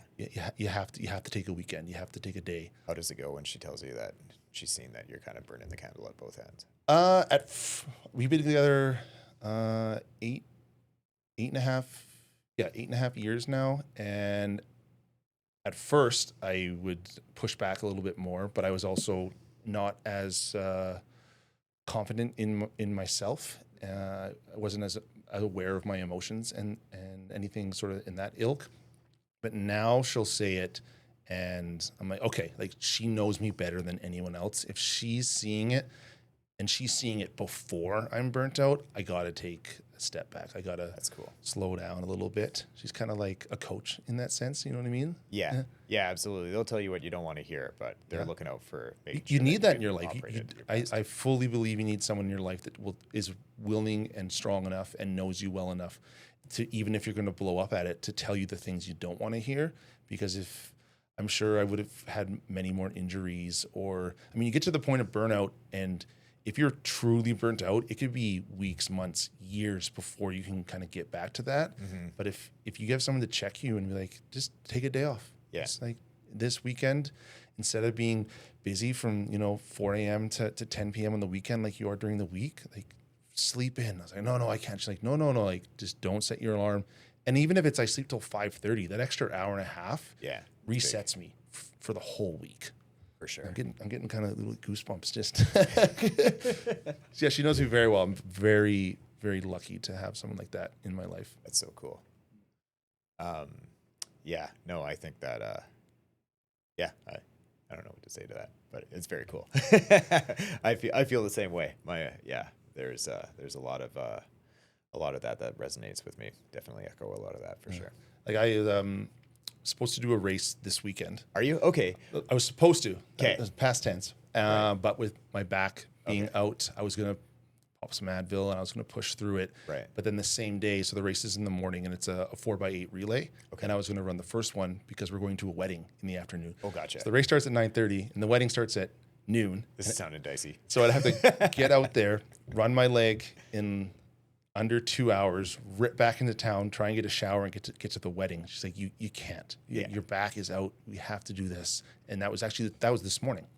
Oh, no way. I was like, yeah, I got this race. She's like, no, you don't. It's No. like, you didn't tell me what this is. I'm like, yeah, it's in the calendar. She's like, you can't. Like you haven't ran in a month. Like you can't just go do a race for this. I was like, yeah, you're right. Like I was supposed to do a race last weekend too. Sun Peaks had their first ultra marathon. Yeah, that's right. I had a buddy who ran that too. It looked awesome. I didn't even realize they had one going on. Yeah, it was put on by a group called Run Like a Girl. Okay. Yeah, and I was super excited to do it. Yeah. It's I really wanted to support local because sure. if they have a big turnout, there's more likelihood that the event continues. Yeah. But I pulled myself out of that. There was no way I was doing a 50 with my back like this. That's stupid at that point. Well, and I mean, it's like, are you going to be a better athlete after you do something like that if you're going to gamble with your back? You know, I think that just like the maturity to be able to live to fight another day is big, especially in, this decade. And yeah, that's, there's definitely days where it's like family or career or you name it, is just too intrusive to be able to like get a training session in. And yeah, sometimes you just got to tell yourself that, like, am I going to be a worse athlete if I miss this one session? Probably not. And am I going to be a worse athlete if I do this like absolutely rat bagged and just on zero energy? Like there's a chance, especially if I like roll my ankle. Do you have program days off or will you go, so whatever it is. So what I do is I'll train 4 to 6 in a row, but life will happen. So maybe I train one day and then I'll take the next day off, but I won't always know when those are going to kind of happen. But if I get to say 5 in a row, then I will take the 6th day off. But if it's 2 days, if it's 1, if it's 4, I just sort of kind of roll with the punches that way. Yeah. I'll mix some match days off. Like I usually program a Thursday as like an active recovery, which would be like some running or just some light intervals or something for 30 minutes. And then a Sunday would be a rest day. But in the example of like Wednesday is totally blocked with life, then it's like, all right, well, I'll just push Wednesday to Thursday. Yeah. On your rest days, do you do, being an active person, are you still pretty active on your rest day though? Yeah, I'll probably like do jujitsu or something like that, and go for a hike or If Sun Peaks is open, we're snowboarding or there's mountain biking or So I'm not really, but I do like to deload. Now I personally like to deload I'll do 4 weeks on and then 1 week where it's light, and I think that's it's been pretty successful just in, again, this decade and respecting like maybe how much output I have available in terms of, being able to grind myself to a pulp. Yeah. But yeah, my new coach doesn't, he's like, I don't do deload weeks. So we'll see how it goes. So far the volume's fine. And that's kind of it, is like in a state of progressive overload, you're wanting to be able to break your tissue down or your muscles down to the point that when they heal, they're healing back stronger than they were before the training day. And so you keep doing that, and you should be on a upward trajectory as an athlete. But like where overtraining comes in is obviously if you're breaking your muscles down and they can't recover in a positive and meaningful way, and they're just broken down and broken down and broken down and broken down, then you're overtraining, and that's not productive. So, have you hit that point before? Yeah, certainly when I burnt out in like 2022, I was there. Peaking for 2 years, you're gonna just peaking for 2 years. Yeah. And so definitely with my program, I try to pay pretty close attention to making sure that people aren't burning out. And so, yeah, I think the regular deload's a smart thing in kind of an overreaching training style. And that pretty much sums that up. With Silverback, could you see yourself, or are you wanting to eventually have that be full time? Yes. Yeah. It's a definitive yes. Or I like that. or yes, or enough to supplement my income enough to be able to step away from my career and create another venture out of that. Mm-hmm. And that wouldn't necessarily even mean training either. Silverback's actually like been a pretty neat little journey this year, especially. It's weird. You probably get this too, just with entrepreneurial endeavors where like you feel like it's going nowhere and then boom, you get something. Mm-hmm. And so I had a client who was training on my programming, and she was that like 10-year hard gainer, and she was starting to gain, and like all of her PRs are going up. And then like she's I don't want to say a heavier athlete, but in the world of CrossFit, you typically will have a gymnastics specialist that would be like a lighter athlete that can do a ton of muscle ups in a row. Mm-hmm. And then you would have like a weightlifting specialist that's really strong. They're probably not a great gymnast, but they're a really good weightlifter. And then you'll have a monostructural athlete that's really good at running and really good at like engine work and output. And so everybody's a combination of the three, the G, the W, and the M. And sometimes you'll get athletes that kind of lean in the middle of a spectrum. Mm-hmm. You know, they might be gymnasts and monostructural athletes are often like overlapped really well. Like you get a lot of like excellent runners and excellent like just go for, you know, a 5K run in 20 minutes mm-hmm. who can also bang out like a lot of pull-ups. Like their body weight is mutually exclusive to be able to enable that. So she's a W and an M. So she's training for a half Ironman. So she's got massive monostructural capacity, and she's also a weightlifter, but for some reason the gymnastics just aren't coming together. And so then she started getting like big gymnastics gains, and because I'm a larger athlete myself in this world, and so gymnastics are a bit of a struggle for me, but I can still bang out 20 muscle ups in a row, which is like pretty good in the sport and in the level. So I have like a lot of protocols in the program to be able to help elevate the W mm-hmm. Biased athlete. So she's in the gym. Sorry, I'm making the story long. And people are like, hey, like, what are you doing? You're not doing our programming. Like, what is it? And she's like, oh, it's this guy out of Kamloops. He's got this program. It's like a Canadian thing for training CrossFit athletes. And so, yeah, basically that bug got put in their ear. And so the gym owner eventually, I got connected with her through this athlete. And so I'm doing some programming for their gym. Oh, cool. And so now it's looking like we're going to adapt Silverback into an affiliate style program where like if you own a gym, I'll give you the programming for your gym, because a lot of the gyms will outsource their programming because these gym owners will be wearing a lot of hats. You know, they're the guys that got to go and fix the toilet. They got to keep the place clean. They got to make sure the weights are there. They got to make sure the program's designed. They got to go and coach it themselves. Yeah, they lead a class. You know, like so many hats to wear as a business owner. Programming takes a lot of time, doesn't it? Programming takes a lot of time. And I feel like you got to have a passion for it. Like you can tell if you're doing a burnt out person's program, and you can tell if you're doing a program where somebody's just like on fire for programming. And that's kind of secretly my first love, not so secret anymore. And then second would be like watching the results that people get from it. But I just like to make programming that gives me FOMO, that I'm like, this is going to be so cool. Oh. And then people will do it and they'll be like, oh man, that was really tough. Like, thanks for that. So yeah, that was resonating well with that gym. We're kind of in the process of flipping things from the program that they were using into this. So it's been really cool, really educational for me too, because I haven't really had too much like inside of a business experience. So to be able to collaborate with their ownership and just make sure that things are running well for them is cool. And then my pitch too is just like, you can buy programming from anybody, but you can't talk to your programmer and be like, hey, this is my gym's dimensions, this is the equipment that we have. And so I can at least like tailor that to their gym and be like, all right, well, this is X, Y, and Z for you in this situation, but it's all based off of Silverback, which is what I was doing for myself for the last 2 years and what I plan to go back to after I'm done with the coaching stuff. And so they own 3 competitions. They own the Okanagan Valley Throwdown. They own the Fraser Valley Throwdown, which is in Vancouver, and it's currently the largest competition for CrossFit in Western Canada. How do you own a competition? What does that mean? Yeah, they own like the rig and all the equipment, and they have like a trailer, and it's just like a traveling circus where they'll like haul it out there and set it up and like boom, venue. Okay. So they have this, I think it's September 27th at the Richmond Oval and the 28th, end of September, last week of September. Maybe it's the 26th, 27th. So they just chatting with them, they reached out and they're like, hey, do you want to program the Fraser Valley Throwdown? And I'm like, what an opportunity, man. okay. They like Twist kind my of, rubber arm. yeah, for sure. And I was like, okay, programming, that sounds sweet. That's what I love to do. And like competing as an athlete for like 13 years and maybe being critical of some programming that I've been on the receiving end of too.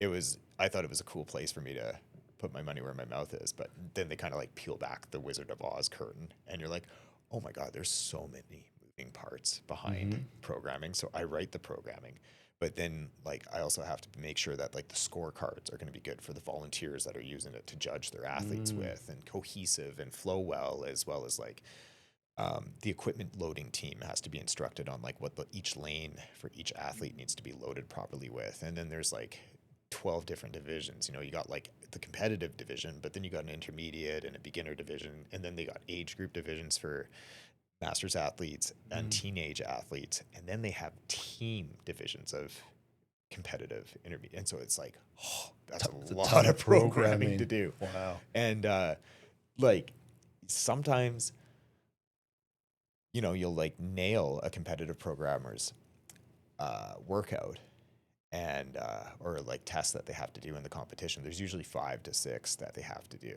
So yeah, I got 6 for this one, and then you'll look at like a lower division and you'll be like, oh crap. And so I'm like trying to program for the teenagers, and then thankfully they had a contact. They're like, hey, this is like the local expert. Rise Fitness Collective has like a huge teenage program in the Lower Mainland. There, like reach out to their owner, but it's still I'm like cold emailing their owner, being like, "Hey, heard you guys know about how to, can you take a look at this?" And like, thankfully, they were actually super awesome to deal with. Just like, "Oh wow, thank you so much. Thanks for including us and being able to have some input here. This is what the teenagers would be good for." And yeah, so How does programming for your day-to-day sort of athletes with your progressive overload and working on some of their weaknesses differ from programming for an event like that? yeah, that's a great question.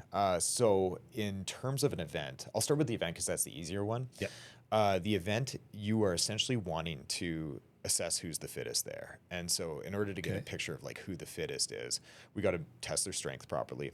We got to test their gymnastics capacity properly.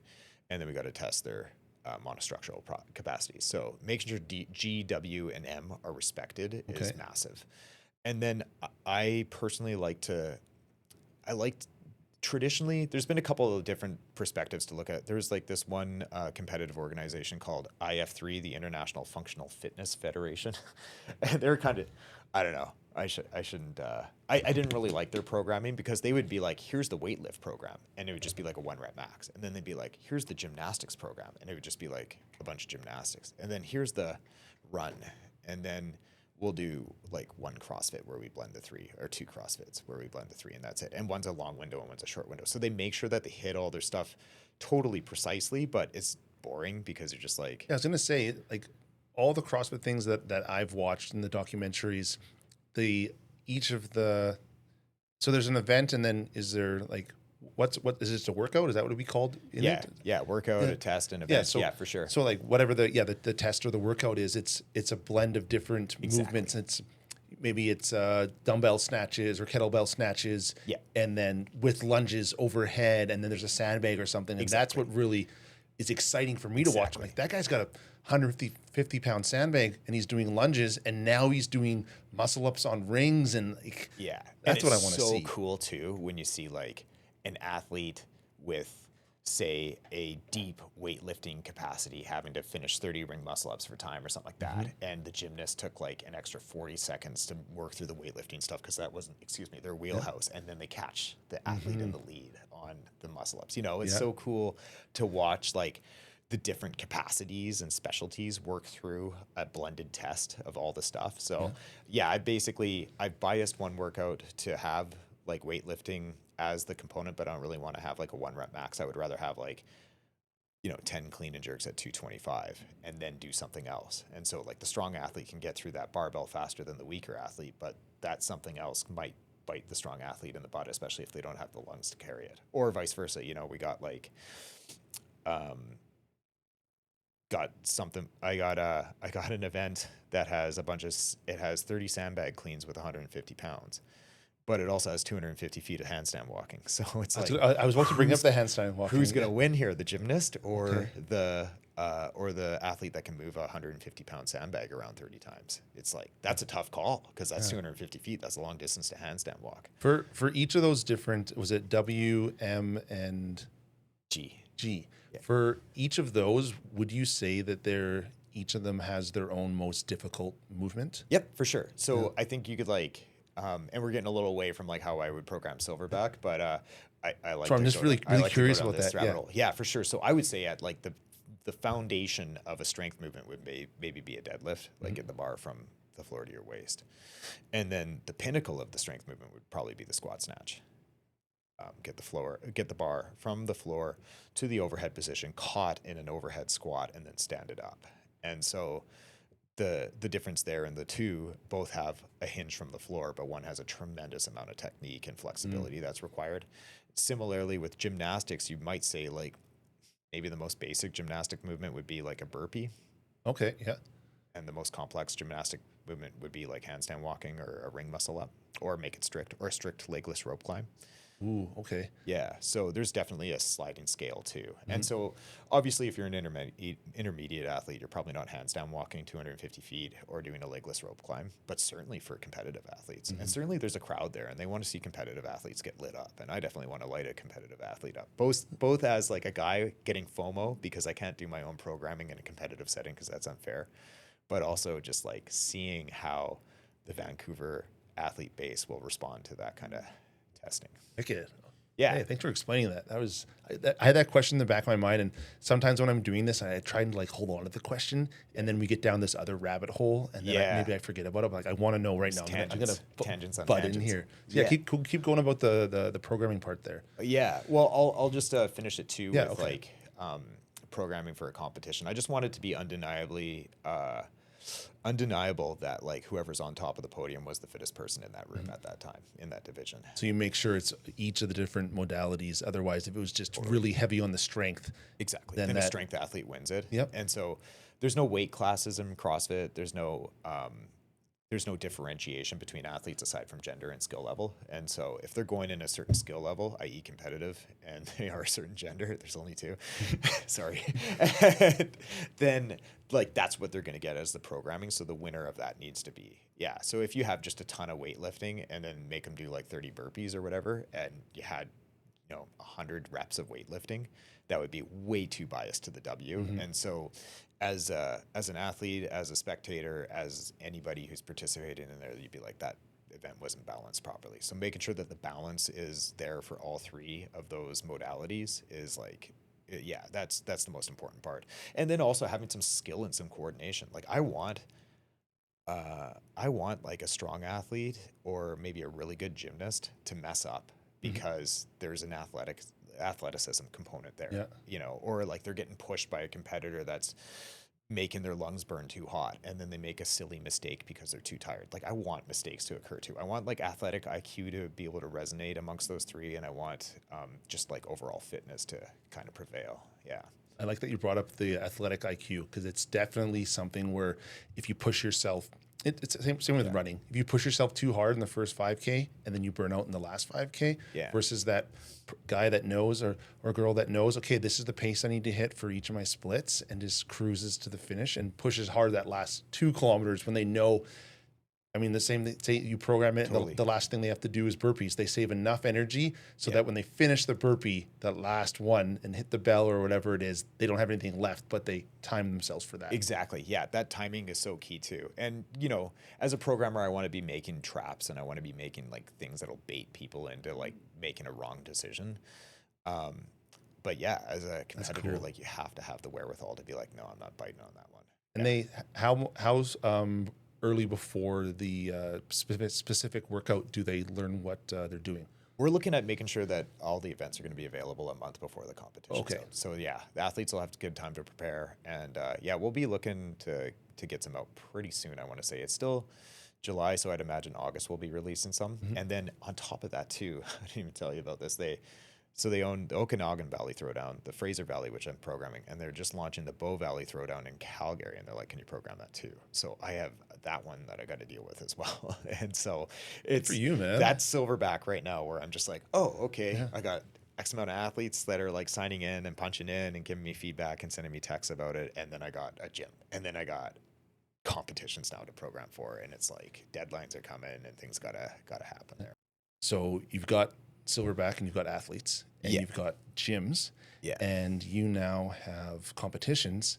Things are coming up. So new, yeah. And I'm Pretty super good for grateful you. to the gym that owns the competitions, that has that athlete that I was able to help out, because it's just funny because like you just don't know like who, when you help somebody, like what that looks like and what door that opens. And so to just see such a massive door get opened is it's humbling and it's awesome, and I'm glad to be the recipient there. And I do feel a little bit nervous of taking that challenge on because it's my first time in programming something like that. And of course it has to be the biggest one in freaking Western Canada, or I don't even know, like I don't know what one that's comparable to like 350 people. It's at the Richmond Oval, like the Olympic Oval, like. Wow. Okay. So yeah, and I've competed at it a couple times too myself. So yeah, You mentioned way back at the start about entrepreneurial, and it feels like nothing's going to work out, and all of a sudden it takes off. And Jake brought this up. Yeah. And then actually a couple guests have, and there's that classic drawing or meme, and there's that guy, and he's mining for gold or diamonds. Yeah. And he's like, and there's one guy above and one guy below, and the guy above's like, I'm done. But he was one more. But the guy underneath That's right. does that extra one. You never know how close you are to taking off. And I think you've definitely hit that point where you're going to take off. So what I wanted to ask was, I think once this competition comes out, especially, and there's a lot of very talented, very committed athletes out here, your name's going to get out there. Do you have, or have you given any thought, a plan about, or thoughts about the wave that you're probably going to have of people reaching out, and possibly how to scale that? Because this might be that opportunity to start hitting that supplemental income. Like this is like that next chapter when you're like, oh man, I got too much to do now. I do hope that that's the case, because I don't know if it's appropriate to say on here, but I've been in a paper push and finance job for almost 15 years. And I've also been like deeply attracted to the entrepreneurial, free spirited lifestyle. And I guess trying to figure out how to monetize a thing that I could share and contribute to people in a positive and meaningful way has always been like the most challenging way to be able to proceed for me. And I'm an overthinker too, so I'll talk myself out of these things. Short answer, no, I'm not prepared for an overwhelming wave of success. I'm still a little skeptical that it'll be that way. I certainly hope, because I think, like you and I have mentioned, how you do anything is how you do everything. And so I'm certainly pouring everything I can into making sure that this is, going to be an excellent event for everybody. So yeah, there's a lot of there's a lot riding on it, and like we've already done like collaborated posts and stuff, so people know that I'm like the wizard behind the curtain there in terms of programming and design. So I want to make sure that I'm delivering a product that I'd be happy to receive as an athlete and as a spectator. I want these things to show well too, because sometimes you walk into these events and it's tough to make sense of what's going on. So I want the crowd to see a race, and I want people to get behind it.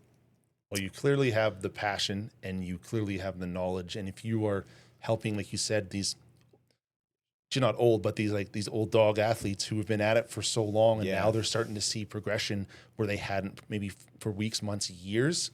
I mean, that's to say something. And then you're building it for the competition now. And I bet you're going to do a great job with it. And there's some athletes that are going to come in there and be like, fuck yeah. Like they're going to talk about that. And then that's where the Instagram starts to blow up, and through that, and then there's more athletes coming in. They're like, hey, I want you to coach me. I saw what you did at that event. I've seen what you do with some athletes. Like, get me to that point. I certainly hope so. I did actually get a random gal from Saskatchewan message me, and just as like Saskatoon. Yeah, she was like, hey, are you doing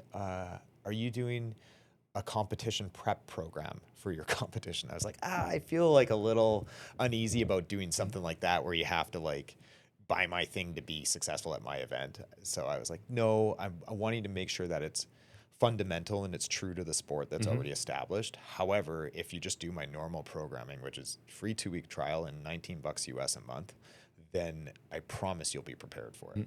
And so she's on it, and it's just like totally cold lead. Like, you know, I didn't even know she was in Sask.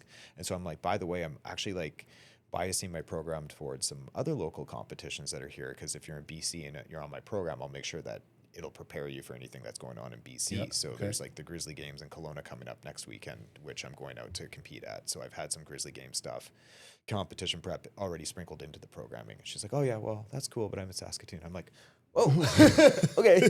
Like total stranger. Awesome. And I get the most nervous about those leads because I'm like, okay, like, am I just talking the talk or is this real? Okay, no, it's real. I've done it for myself. I got like some tried and true like success stories out of it. So hopefully it holds up. But I always get the most nervous about that where I'm like, please. And she's like, oh yeah, I'm actually a coach at this gym and blah, blah, blah. And so it's like another thing where it's like, this could turn into another Silverback gym maybe. I don't know. And that's kind of the thing is like once the trial run, I guess, with affiliate programming with this gym is good to go, then that'll probably be my next thing is like I'm Canada's programming solution. Like, and if you're one of those people that want to buy Canadian because most of the programming solutions are American, then you got a Canadian programming solution available that you can reach out to and collaborate with. Man, I see the world as your oyster right now, and I appreciate you're that. slowly expanding out. I mean, it's Saskatoon first, and then it's Ontario, and then it's people in Europe are reaching out, and especially the day and age we live in, you're not just confined to working with people in Kamloops. You could never meet someone, and they could go and compete in in Australia at the Australian. You didn't say regionals anymore, but it was the. What do they call them? I don't even know what they're called right now. They're called semifinals. Yeah. Okay. So, but I mean, gets to there or one of the gyms that you are programming for. A couple of the athletes, start to have some success, and then other athletes are like, "Hey, like, what box are you?" You're like, "Oh yeah, this box, and it's programmed by Jeff with Silverback." And they're like, "Oh, I'm like, I want to get there." It's kind of like, do you follow UFC at all? Yep. So like with UFC. They've got all these top gyms, and then one of the gyms starts putting out more champions. Some guys and the gals start going over there, and that's all it takes, man. It's just that cascading effect. And yeah, CrossFit's got probably 7 or 8 major programming camps right now, too, similar to the UFC, and so you'll see athletes migrate around those as well. So, and they all have their programs that are available, but it's like. It's an expensive thing already as a hobby, like $200 for a pass or whatever the memberships go for these days. Plus, these specialty programs are like $60 a month US. So I'm just like trying to be like, hey, you know what? Like it's expensive, $20. It's cool. Like, why does it have to be expensive? If you're like, I get like there's a quality solution or maybe you got to pay staff, but it's also like you can charge $20 and if 1,000 people buy your product, you're making good money, And I guess like you'd be making better money if 1,000 people bought your $60 product too, but it just doesn't have to be that way. I don't know. I just want to make something that I want to like buy as somebody on the receiving end. So with that, the way I like to look at it is if the first thing you're trying to do is provide something that's good and gives people value, then the dollars flow in. But if you go straight after the dollars first, you're just going to think of the quickest way to get people to pay that $60, and it's not necessarily going to be the best product going out there. So you're putting the value out there, and you started small and slowly started to expand, building up that reputation. Because especially I think right now with I know that CrossFit's kind of been taking a little bit of hit lately. Its PR is a little tough right now. Yeah. So there's a bit of a bad taste in people's mouths. So reputation is everything. Yeah. Reputation is everything, especially when you're, you work a full-time job on top of this, and if you're not responding to your athletes or you do some shitty programming and like, oh, that event sucked. None of those workouts were well programmed, and like that's all it takes, right? Yeah, for sure. Yeah, so that's kind of one of the guiding principles there is just like making sure that me as a sassy cranky customer is okay with spending the money, and I think that like value is the difference between what you pay and what you receive. So I just want to make sure that there's always like a tremendous amount of value involved whenever my name's on there. And then, there's some cheaper camps too. Like there's a camp called Lynchpin. I want to say they're $15 a month. And there's another one called Street Parking that's like $9 a month. So they do exist and they do really well. And so it's just kind of goes back to that thing of like, well, if I'm just a small fry starting out, like I don't need to be asking for all this money to try it. I just want to like see if it sticks. And Are all your athletes able to talk with you? yeah, Okay. it's small enough now where that's available. I'm sure if it grew to a point where it was pretty large, it would be a little bit tougher to manage. But even in that situation there, I would likely take on, like there's one of the athletes, his name's Derek Lanehurst. He's a stud. He's super cool. We're actually competing together at this CrossFit event next weekend at the Grizzly Games. Is And it, so are you doing solo or team then? it's team. It's only Okay. team. So it's a same gender team. So two dudes, two gals, and yeah. So they put you just through a meat grinder of stuff to do. So it's pretty fun. But Derek's been at this for like over 10 years. He's coached at a gym for a ton of time. He's got his CrossFit level 2, so he's like taken some extra education in the space as well. And he's been just such an awesome sounding board of like, hey, I don't know, this looks a little aggressive, dude. Like, you want to just tone it down a bit? And to be fair, there's a lot of times where I'm like, well, you got to take your medicine. I can't be nice to you every day. Like, just do something hard once in a while so that you can also develop that grit muscle as well. But I would imagine that I'd probably look at like recruiting somebody like him to, if the inbox just was overflowing, like, hey, dude, can I get a hand with the social media or something like that, or can we work out something? So Well, eventually too, it's the Silverback brand. yeah, Right. And it's like, I have a friend and he built up this huge brand and it's always been him. But Yeah. he knew with the growth that he was experiencing, it couldn't always be him. that's right. So he had to take on quote unquote like apprentices basically and help them with their skills and start sending them to locations to he's a videographer to do the filming so that the clients aren't always used to just him showing up. So it's not him, but it's the brand showing up and you're still getting the quality, you're still getting that customer service, you're still getting that relationship side of things. And he'll help on the bigger projects, but eventually you get to that point where the brand is outgrown Jeff. Yeah. So that's where It'll you be an have other exciting coaches day. underneath you. And what you could also do is maybe you have that base $20 package and that's your first tier. Yeah. And then that's the one where maybe that's the tier where there's 1,000 people in it, 10,000, whatever it is. And, we live in the world of AI now. AI bot can help you with that. And Yeah. then there's tier 2 and that's the $60 a month. And that's where, Jeff's top coaches can help. And then there's like, you skip tier 2, 3, 4, 5, and you're up like the diamond tier. And that's, you take on only, I don't know, whatever you can handle, 30 clients. And that's like, okay, those are your super competitive ones. Because if you got 1,000 people, you don't have the ability to Yeah, I agree. respond to them all. Yeah, I don't know if I mean, it would be an amazing thing to have a multi-tiered system one day, and I certainly hope to get there. I'm just so like, what's the task in front of me right now, brick by brick? But certainly I those love plans that mentality.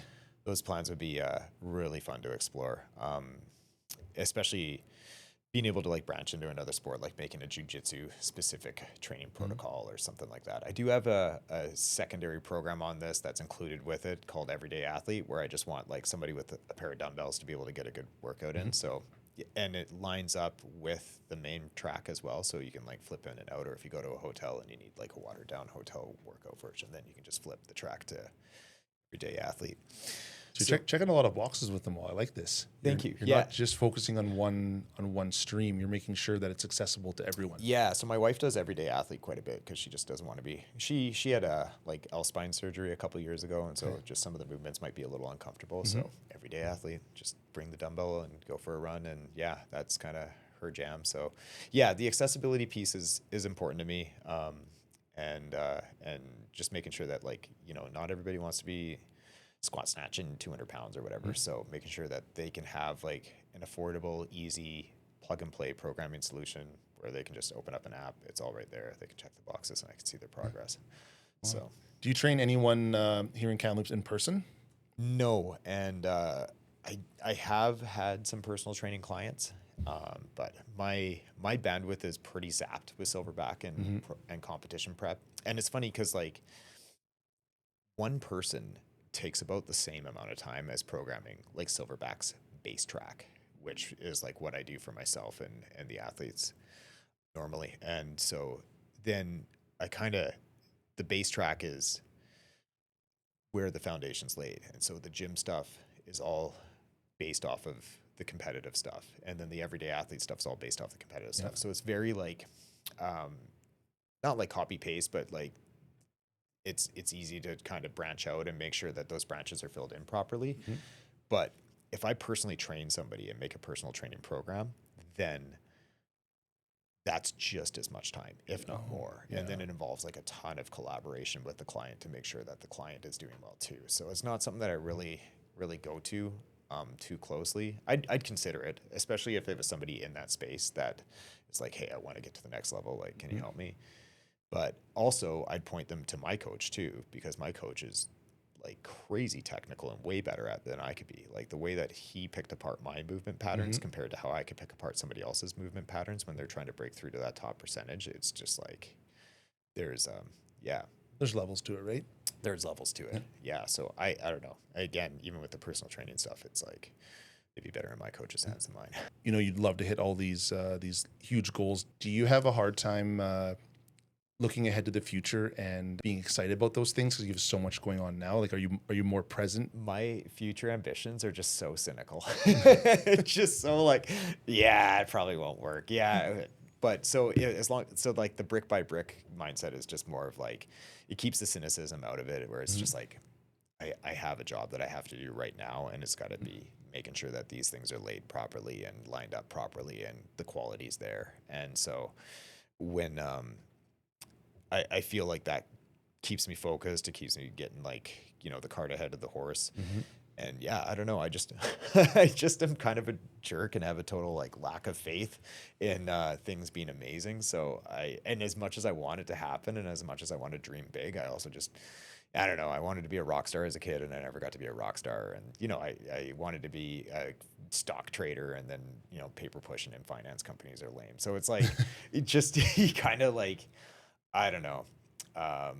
Yeah, things just aren't as cool as I've fantasized them. This one would be cool. Like, and I finally feel like I've found something that I could like, I'm passionate about. I really enjoy it. I want to share it with people. And, so hopefully that formula there, and I want to do it incredibly well. And so hopefully that formula there will just be a good foundation for something to be built properly. Would you say that you're your own harshest critic? Oh, for sure. Yeah. And, you know, that goes back to like our chat about a team in our corner. Like, I'll bounce stuff off my wife and be like, hey, Linz, what do you think of this? And she'll be like, I don't know. And then I'll bounce it off like the OG Silverbacks or Derek or Tyler, who I just talked about. And, you know, those guys have been awesome sounding boards for this kind of stuff too. So yeah, there's you know, a lot of guys that I've competed with and against and have really good friendships with, and they're just diehard fitness enthusiasts, I guess. I don't even want to call it fitness because it's not even like confined to fitness. Like, they have such cool hobbies outside of fitness too. Like, one guy races motorcycles around a racetrack, you know, just like Adrenaline junkie. Yeah, totally. But he's like not, you know, pins in his ankle and like reconstructive surgery kind of. He's like one of the smartest guys I know. It's just like, he just views it as such a cool challenge to be able to do that. So why do you think you are so hard on yourself and so cynical? That's a good question.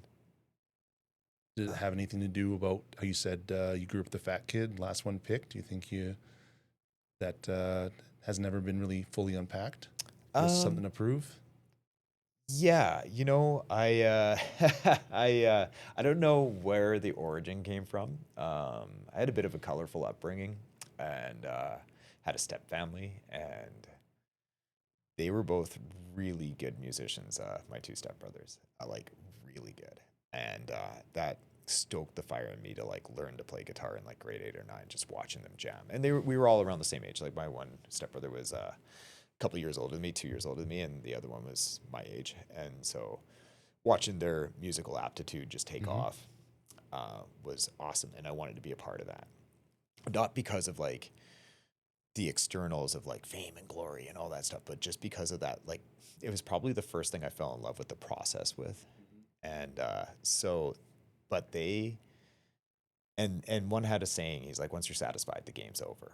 And so I it's like just that. this like endless pursuit of like never being happy with what I'm doing, even though I'm like, it's my entertainment and my end all and my be all. It's still something that I could never like, you know, be satisfied with. I gotta just keep pushing it. Like playing a music scale isn't Enough anymore. satisfying until Yeah. it's like mixolydian arpeggio kind of solo from like Ingwe Malmsteen. It's just like there's always just another level to that. And so I find like those levels exist in like jiu-jitsu for sure, and MMA, UFC has levels to it, and then obviously the running and the ultras have levels to it, and the CrossFit of course has levels to it. So anything with levels just kind of created that thing where I could never be satisfied because there's always another level. So that's part of it. And I think business too, to that extent, and like just, financial well-being, there's always levels to wealth and stuff like that. So it falls in that category. But yeah, those two stepbrothers passed away from drugs. So that was a bit of a formative thing in my life too, just watching their steady decline and eventual. Yeah. So Sorry to hear that. oh, it's okay. Yeah, it's a defining moment. It's just something that I think that, you think about them and you want to do right by kind of the original passion that they helped instill in me. So yeah, that's part of it. I don't know if that explains the cynicism. It helps to understand more about you for sure, and how you learned about the levels and never being satisfied. And when you said that, that rang very true with me. Yeah. I've had people that think we're very similar in this regard. It's you have a goal and you push towards it, and then you complete that goal, and you're like, it's the next one. And I've had friends and family ask, like, it doesn't matter if it's a fitness goal, financial goal, doing this podcast, I want to be a better communicator. I'm reading everything I can about communicating, about radio, about podcasts. That. And people are like, when is it enough? Like what is enough? And my answer is always, it's never enough. For me, it'll never be enough. Whatever it is I'm pursuing, I always want to be the best at it that I can be. Yeah. And if I get to a point where I am the best at something, I'm probably not going to like what I'm doing anymore. Yeah. Because if I can't get any further in it, I'm like, okay, what's next? I have to have progress. I've learned in my life it's never enough, and it's not there's no greed behind it. It's just I have to just keep progressing and having more success, and there's a lot of failure that come along with that. Yeah, but I have to kind of keep moving forward. Do you have a defining moment that stoked that fire in you as well? Probably.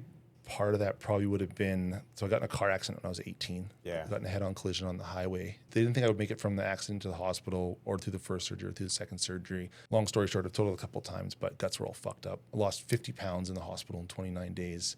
It took me 7 years. So when we first met, I was still recovering from that. It took me 7 years to put the weight back on. Oh my God. So I think knowing where I was at that point and how big of a change it was for me, and just like the fitness goals and like the gym and like and CrossFit would fall under this.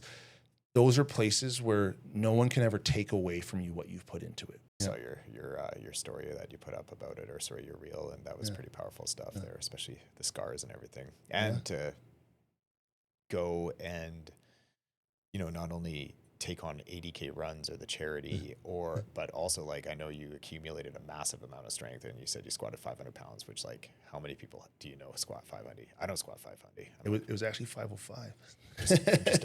just a peasant at 430 right now.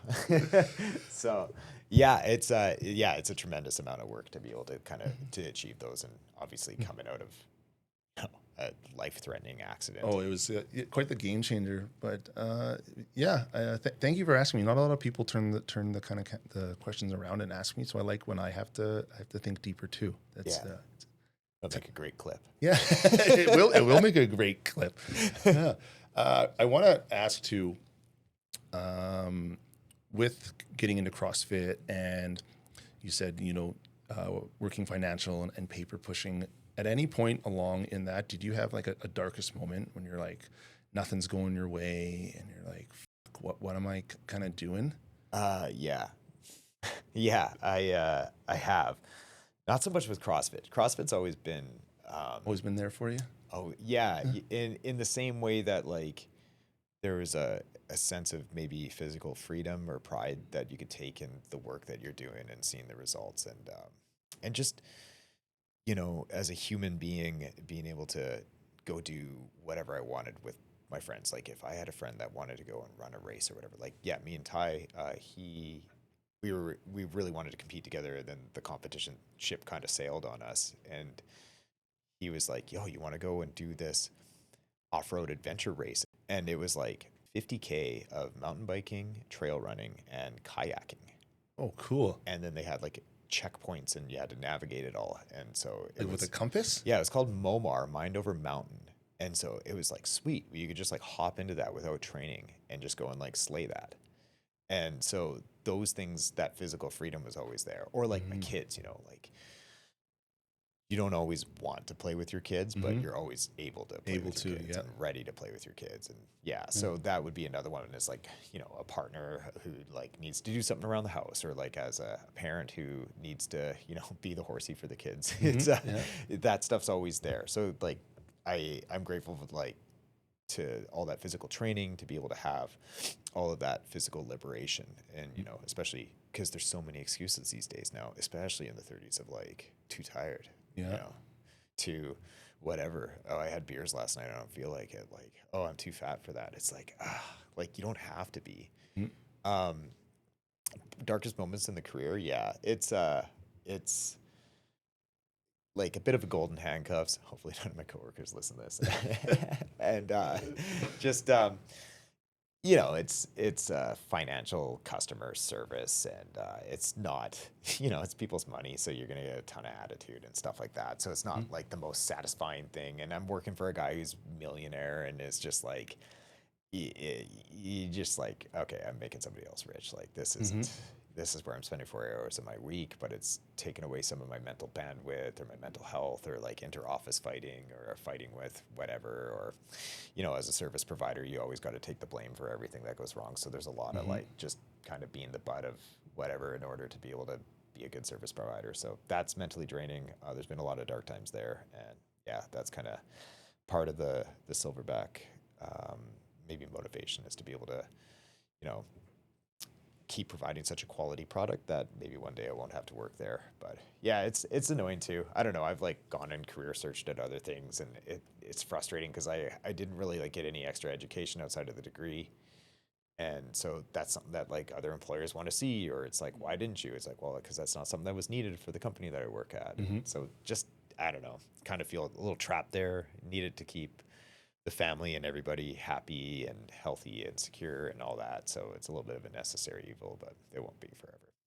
So would you say you have a little bit of extra motivation then to get Silverback to that point then? Yeah, I do, for sure. And I just kind of came out of my busy season, so I feel a little bad because I couldn't be as mentally present for it as I would have liked to be.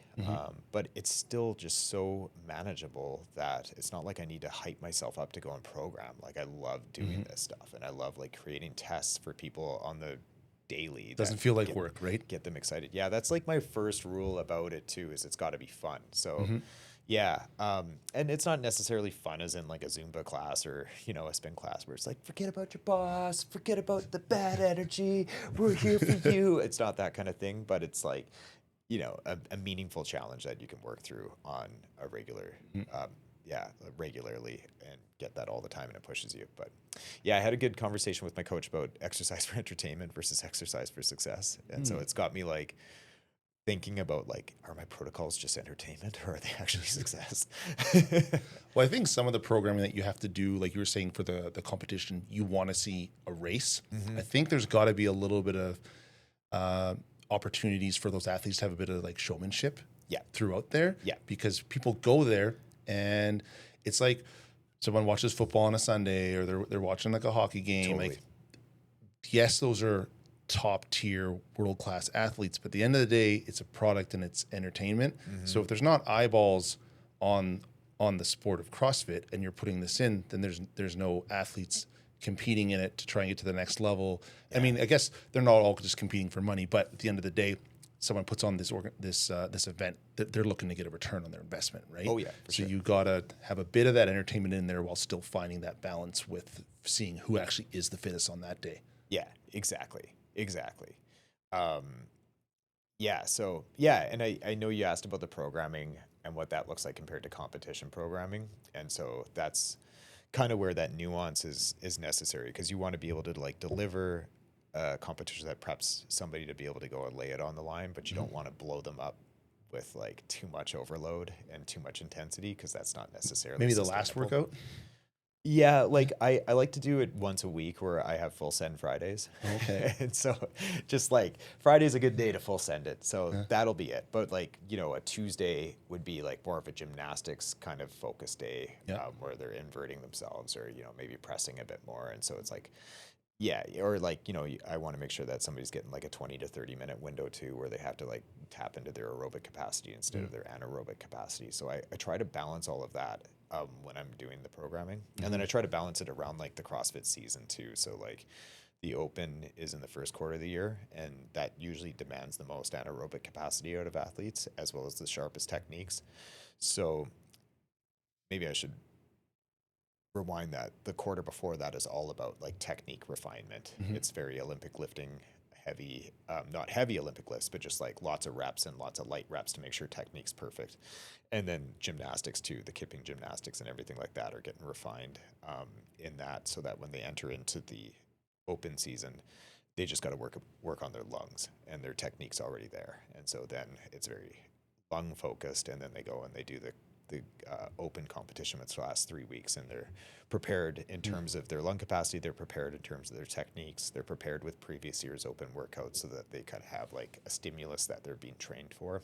And then yeah, the next season after the open's over would be to support local competitions. And so just to make sure that the athletes are still competitively feeling good while working on some nuances. Like I had a big overhead squat program just this last 3 months there, just to make sure that athletes are feeling really good in the overhead position, and they can pause overhead squat for a minute and hold a barbell in the squat position over their head for a minute and feel comfortable there. Because if you can do that, then you're going to catch a squat snatch feeling really good. And then how's that going to transfer to like your squat mobility if you're sitting in a squat loaded for a minute? It's probably going to be great. And then how's it going to transfer to your shoulder mobility? If anytime you got to go overhead, you're going to have like all those little muscles just prepped to be able to brace overhead. So like handstand walking and just the transfer of skill by just training that one movement is so applicable. And then the summer, slow things down, and I do a lot of like just strength, base strength, back squat, strict pressing, not a lot of kipping. I want to slow down gymnastics. I want weighted gymnastics. I want tempo gymnastics. I want things where they can just be controlled and get strong, and then build that foundation so that when the fall comes back, it's Olympic lifting and kipping again. So they'll have the strength and foundation in the shoulder girdles and the joints and everything to support that. So it's kind of a big picture over a year, but there's all these microcycles and stuff like that. It's building up certain, like when you're not going to be competing, it sounds like that's when you're really going to focus on the strength aspect of it. Because if you're going and hitting, 3 rep maxes or something or whatever, or 5x5 or whatever it is you're using to help them build the strength, that's so taxing on the on the total body, on the central nervous system for sure. And then like when it's in that heavy strength cycle, like we're pulling back anaerobic work, like it's just light aerobic work. There might be a couple of anaerobic items throughout the week, but it's definitely not like 5 days a week. So really trying to respect the athlete's central nervous system, their recovery, their ability to be able to just like focus on the stimulus, which is building the strength and building the fundamentals so that they can enter into another competitive season. I would put money on it that once you're taxing the CNS so much from that heavy lifting microcycle, that things like gymnastics, those fine movements are going to take a hit, right? Yep, for sure. Yeah, there's no way they can't. Or like, if you pull a 1 rep max deadlift, like, are you doing anything else productive that day? Like, no, this is fried. So just having the respect of like knowing and participating as an athlete while I'm doing this, of like just being able to make sure that they have the space to recover, but they also have the space to go and lean into the items that need to be worked on. And then, we got the deload week as well to just ensure that recovery, that extra layer of recovery is there too, so that they can tackle all that and then still feel like they're not being beat up or ground to a pulp. I got to say, from this conversation and how in depth your knowledge is on basically everything you said, it's like, it kind of feels like I'm like, Huberman, like, like I'm talking to like obviously he's in the bioscience and that sort of thing. But it's like you have like that level of knowledge, man. It's well, I appreciate that. Thank you. Pretty wild.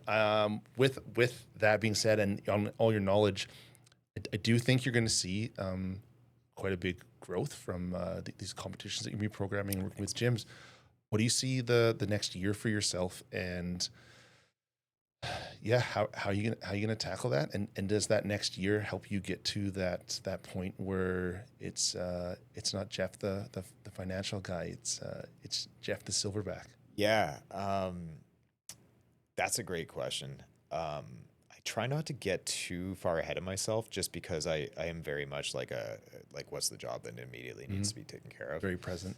But for the next year, I hope that so the one competition's in September and then the next is in October. OVT typically takes place around April. So I'm not sure if I'll be programming that again or not, but if they ask me, I'll say yes for sure. It'd be really cool to do it again. And then, so potentially another program or a competition to program, and then hopefully see some positive movement towards silverback after displaying to, 350 athletes in Vancouver and I don't know, 200 athletes in Calgary, 500 people. Hopefully just them seeing that in action will maybe add some eyes to it a bit. It's mostly just like making sure the programming is very good. And so that's kind of the foundation of it all. And it always starts with that is just like, it is a business venture, but it's me wanting to apply everything I've learned into a like excellent broad program that can work for people. And then personally, I'm going to be taking a stab at trying to make the games. And I don't know if it'll happen or not. I really don't know. Like there's some anatomy stuff too that you just got to examine. Like a 5'8" athlete is going to move faster than a 5'11" athlete with their shorter levers. And so you got to be able to close that distance with lung capacity and making sure that you can keep up a high output relative to a smaller athlete. But a smaller athlete's going to struggle with certain implements too. So you got to also kind of hope that the programming will favor, the broad general fitness that they're trying to test. So. Well, if Silverback programmed it, then it would cater to all athletes. Right. So yeah, I'm working with this coach for 4 months. I've known of him for a while, and he has like an insane reputation, like very pristine, very highly respected, and rightfully so. And just even have him look at me in person and train me in person once, I was like, holy frick, this guy is on another level of coaching. So when I was signing up, I was like, I got connected to him through a friend. I was like, hey, I'm so glad to finally chat with you. But like before I even work with you, I should probably like ask you what your rate is, because I don't know if like you're out of budget or not, and I don't want to waste your time. And so he told me his rate. It's not bad. But it was like a little bit out of budget, but it wasn't bad. So I was like, and it was a video call and he's telling me wins. And I was like, all right. And he's like, is that going to be a problem? And I'm like, no, I don't want to be the annoying customer that chisels people down on rates. I hate those people. Like, I'm not going to do that to you. He's like, oh, that's good. I don't get chiseled down on rates. So he's like, is it going to be a problem? I'm like, no, it's fine. Told you it's fine. I mean what I say. It's fine. Let's try for a couple months, see how it goes. No. It's a 4-month commitment. And at the end of the 4 months, I'm going to decide if I want to keep working with you. Awesome. So I was like, fuck, okay. You got to show him that you're worth his time. 100%. Yeah. Not the other way around. 100%. So yeah, every time I'm like doing a drill, I'm just like, God damn it, I got to do this to the absolute best of my ability every single time. Yeah. It's not if you should quit. It's if he's going to tell you, hey, it's not working out. Yeah. Yeah. You got to put that effort in. Yeah, 100%. I love that, man. And it's funny too, because like I feel like you and I are kind of on the same page here. We're like warm personalities, pretty good at cracking up a conversation with most people. And you probably are like this, where you can find that button to push and get them talking about themselves, or like find out what they're interested in and just like actively listen. Whoa, that's so cool. Wow, what's that like? And just like nothing.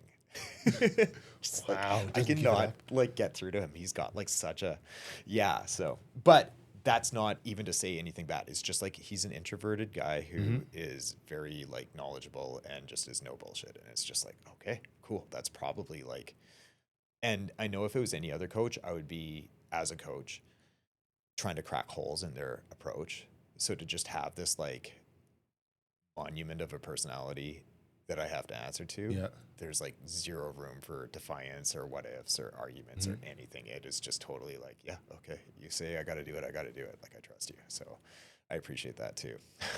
I love that mentality that he has. Like, it's like after 4 months, I'm going to decide if you stay on or not. I want to be able to have that conviction everywhere I go in life. Like that was such a like, holy smokes, that's a life goal there to just to be able to talk to people like that. Like, don't waste my time.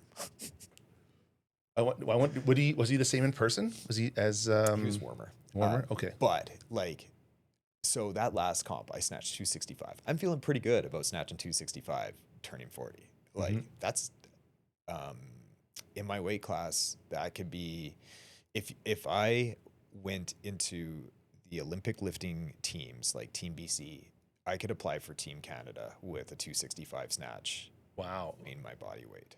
So Jeez. that's like a nationally qualifying lift. It's pretty decent for 200 pounds, 206 pounds. He roasted my snatch like hard.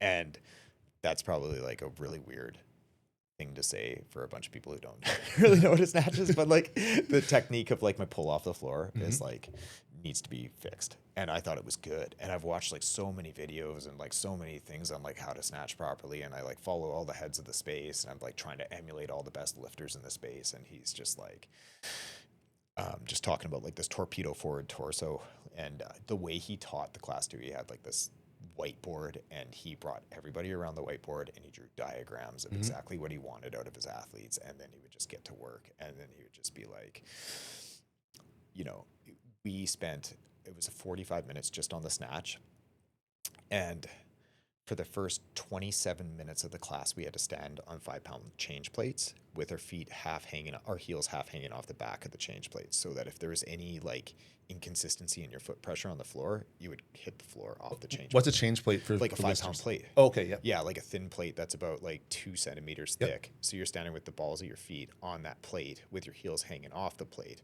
And so if you went to deadlift the bar improperly and your heel tapped the floor, you had your foot pressurized wrong. And for 27 minutes of a 45-minute class, it was just like feet hanging off the plate, learning how to pull properly with proper foot pressure. Do you have shoes on? Yeah, I had my lifting shoes on. yeah. Yeah, but it was like, oh man, I hope my feet do it. Yeah, and then every time I would like do something, he would be like, I like what I see here, but, and then just go into like, my shoulders were not far enough over my hands. Like Minute things. You need to focus on shoulders. Are they over the bar? Yes or no? Posture. What's your posture like? Are your shoulders on or are they off? Head position. So now when you traverse through this position, check in with yourself. Shoulders, posture, head, shoulders, posture, and you just like slowly move up the deadlift. Shoulders, posture, head. Shoulders, posture, head. Shoulders, posture, head.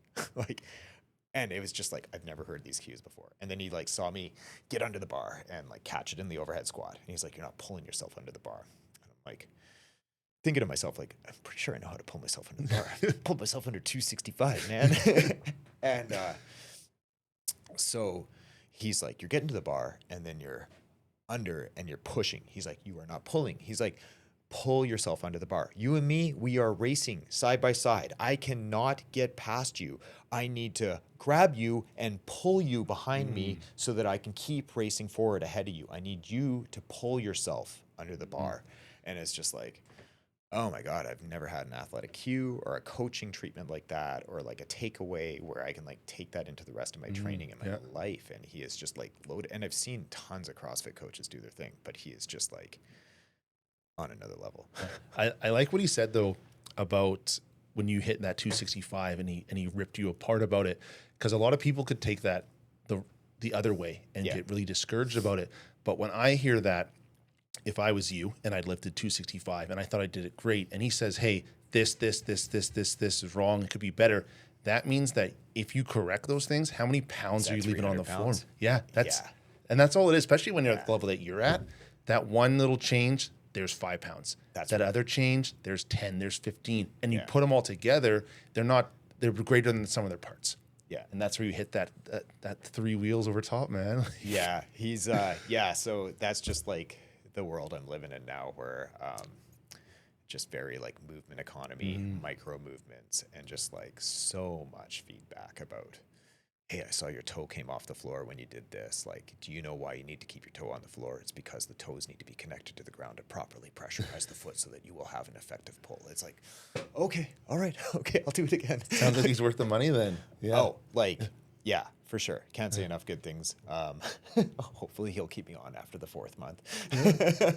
But yeah, just it's been a pretty wild experience, especially just like living in my own bubble, trying to self-diagnose, training alone in my garage, programming alone, doing all this stuff alone, and so to finally like open up the trust line to a total stranger, and yeah, just get guided. It's wild. I feel like I would get along with that guy. I love that. I love that mentality. Yeah. And it sounds like he wouldn't talk to me, but or say anything. I really want to try and crack through a bit more. So hopefully that works. That'd be sweet if he got on here. I couldn't even imagine what he would have to say, because like again, it was just kind of like this intro call that was very like, oh shit, am I fucking up right now? Like I've just, anytime I've onboarded a client, it's so like bubbly, like, how you doing? Great to see you. Thanks so much for taking, like, just, and so, but then watching him like in front of like the class and the group and with the cues and everything, just like, I didn't know if he was quiet, because sometimes introverts are quiet, but then he has like this cue about racing and pulling, or like he cued my like first part of my Olympic lifting pull. He's like, I want this to be like a smooth elevator ride, totally consistent, no jerks, no bumps, no nothing. Like the tempo must be perfect. I'm like, these analogies. Like he's not an introvert. He's like, yeah. Anyway, so it'd be interesting if he opened up. I wonder what he would. I feel like the way he said, like, I don't get chills on my rates, and yeah. It's like that quote from Rocky. It's like, if you know what you're worth, go out and get what you're worth. For sure. And he knows what he knows, and he's got huge athletes in his roster too. Yeah. So I'm just like humbled to be able to part of that. Well, I don't even need to say part of it, just work with him. Work with him? Yeah. Maybe one day I'll get regrammed with one of those big guys, but I got to go in that first. So I'm hoping that his guidance will take me there. Yeah. I got another question for you. Yeah. And you said you watched the first pod, and this wasn't part of the questions back then. It came up recently. So imagine we got a portal here. A little portal opens up, and there's Jeff, fat kid Jeff, end of high school, and he's looking back at you. What would you say to yourself from was that 21 years ago now? Man. Yeah, I think about this because that guy's got to go through some turbulence, and he's got to realize that not all the dreams come true, and he's got to lose a couple family members, and he's got to he's got to go through some tough stuff. But I know that there was a lot of doubt, and there was a lot of like, is this worth it? Not that I was like ever suicidal, but sometimes you get those thoughts where you're like, I don't even want to be on this planet anymore. Yeah, like, those dark moments. Totally. Yeah. So I would, if I had to say anything to that Jeff in the past, it would just be like, you're loved, and you're going to find a way to share love that's going to inspire other people to love well. And they're going to do the same to you. So that would probably be it. And just, my mom always said, like, I could do whatever I want. And it's so cliche. I think a lot of moms can say it to their kids, but I think that would be it. I would just make sure that that younger version of myself, in his most vulnerable, pudgy state, felt loved and felt like he could press forward through any kind of opposition. That's really what was the saying? Yield not to opposition, but to advance all the more boldly towards it. So that's been kind of one of those sayings that I really like to tell myself, or just the classic, like, the obstacle does not impede the way, the obstacle is the way. Yeah. The person on the other side of that obstacle knows how to traverse the obstacle. Stoicism. Totally. So yeah. Holiday. Yeah, Ryan Holiday. Yeah. Marcus Aurelius. Yeah. It was so there's a lot of cool sayings that just really make me embrace the grit, or just like, what was it? I think Seneca, maybe. I pity the person who has never had an opponent, because not even they will know what they're truly capable of. So I think there's a lot of value in just having to eat some crow and go through some conflict. I loved your answer. A guest asked me the same thing, and mine was really similar. And it was, I said, like, I'm going to go through some struggles, I wouldn't tell my past self how to do anything differently, because the struggles that I went through are the reason I am the man I am today. Yeah. And I really like the person that I am, and I've went through some pretty shitty things to get to that point. And I do think you need struggle to progress. And I also said, like, yeah, man, like, you're loved. Like, just know you're loved, and things are gonna work out. Just keep doing what you're doing. I'm not gonna give you any pointers on that, and you'll turn into me. Keep you the same way. I love that. Yeah, and there's another one. I got the other side. Different portal opens up. Okay. Instead, you're looking through, and it's Jeff 10 years from now. Right. What do you think Jeff 10 years from now might say to you, knowing what you've now just said to your past self? Quit your job earlier. That'd probably be it. Yeah. I think that Go after what you want. yeah, I think that the tools are all there, and the capacity and the energy and the know-how, and I just feel like, the one fear that I have is that I lose credibility every year I get older, because in a space of like strength and conditioning and fitness at its peak, who wants to listen to, a 40-year-old dad of 3 girls, so it's like, I feel like the clock is ticking, because I don't think I could be a 50-year-old dad of 3 girls with, just starting out. I think that like the time is now, and I got to get moving if I want to be able to make a change. So that's kind of, yeah. The greatest time to plant a tree was 20 years ago. The next greatest time, right now. Yeah. Yeah, man. That's thank you so much for this discussion. I really appreciate being here, man. Before we go, we never mentioned, how would people find you? How do they get a hold of you? Yeah, right now I'm just on Instagram, Silverback Systems, and I got a website, silverbacksystems.coach. So that has the links to the programming, and that's a little bit getting tuned up right now, but it's all there. And yeah, Silverback Systems, if they want to message me on Insta or whatever, I'd love to chat. Even if people are like, hey, let's geek out about training. I love geeking out about training. But in all fairness, I had a bodybuilder being like, yo, how do I get more cut? And I'm like, dude, I'm not the guy. Yeah. Eat meat and fruit. Yeah, meat and fruit is a good start. Cool. We will throw that in the show notes. Don't forget to subscribe, follow, share with your friends. I do this all for free, just to put out value for people, to showcase people that I know, people that I don't know. It's just all about having great conversations. I just want people to enjoy what we're doing. So I'd really appreciate it if you guys could follow, subscribe, share, all that, hit the like button, and tell your friends. So, and Jeff, thank you again, man. This was great. I'm glad you came on. This was Thank you so much, Caleb. wonderful catching up with you. Appreciate it, man. Okay. Thanks, dude. Thanks.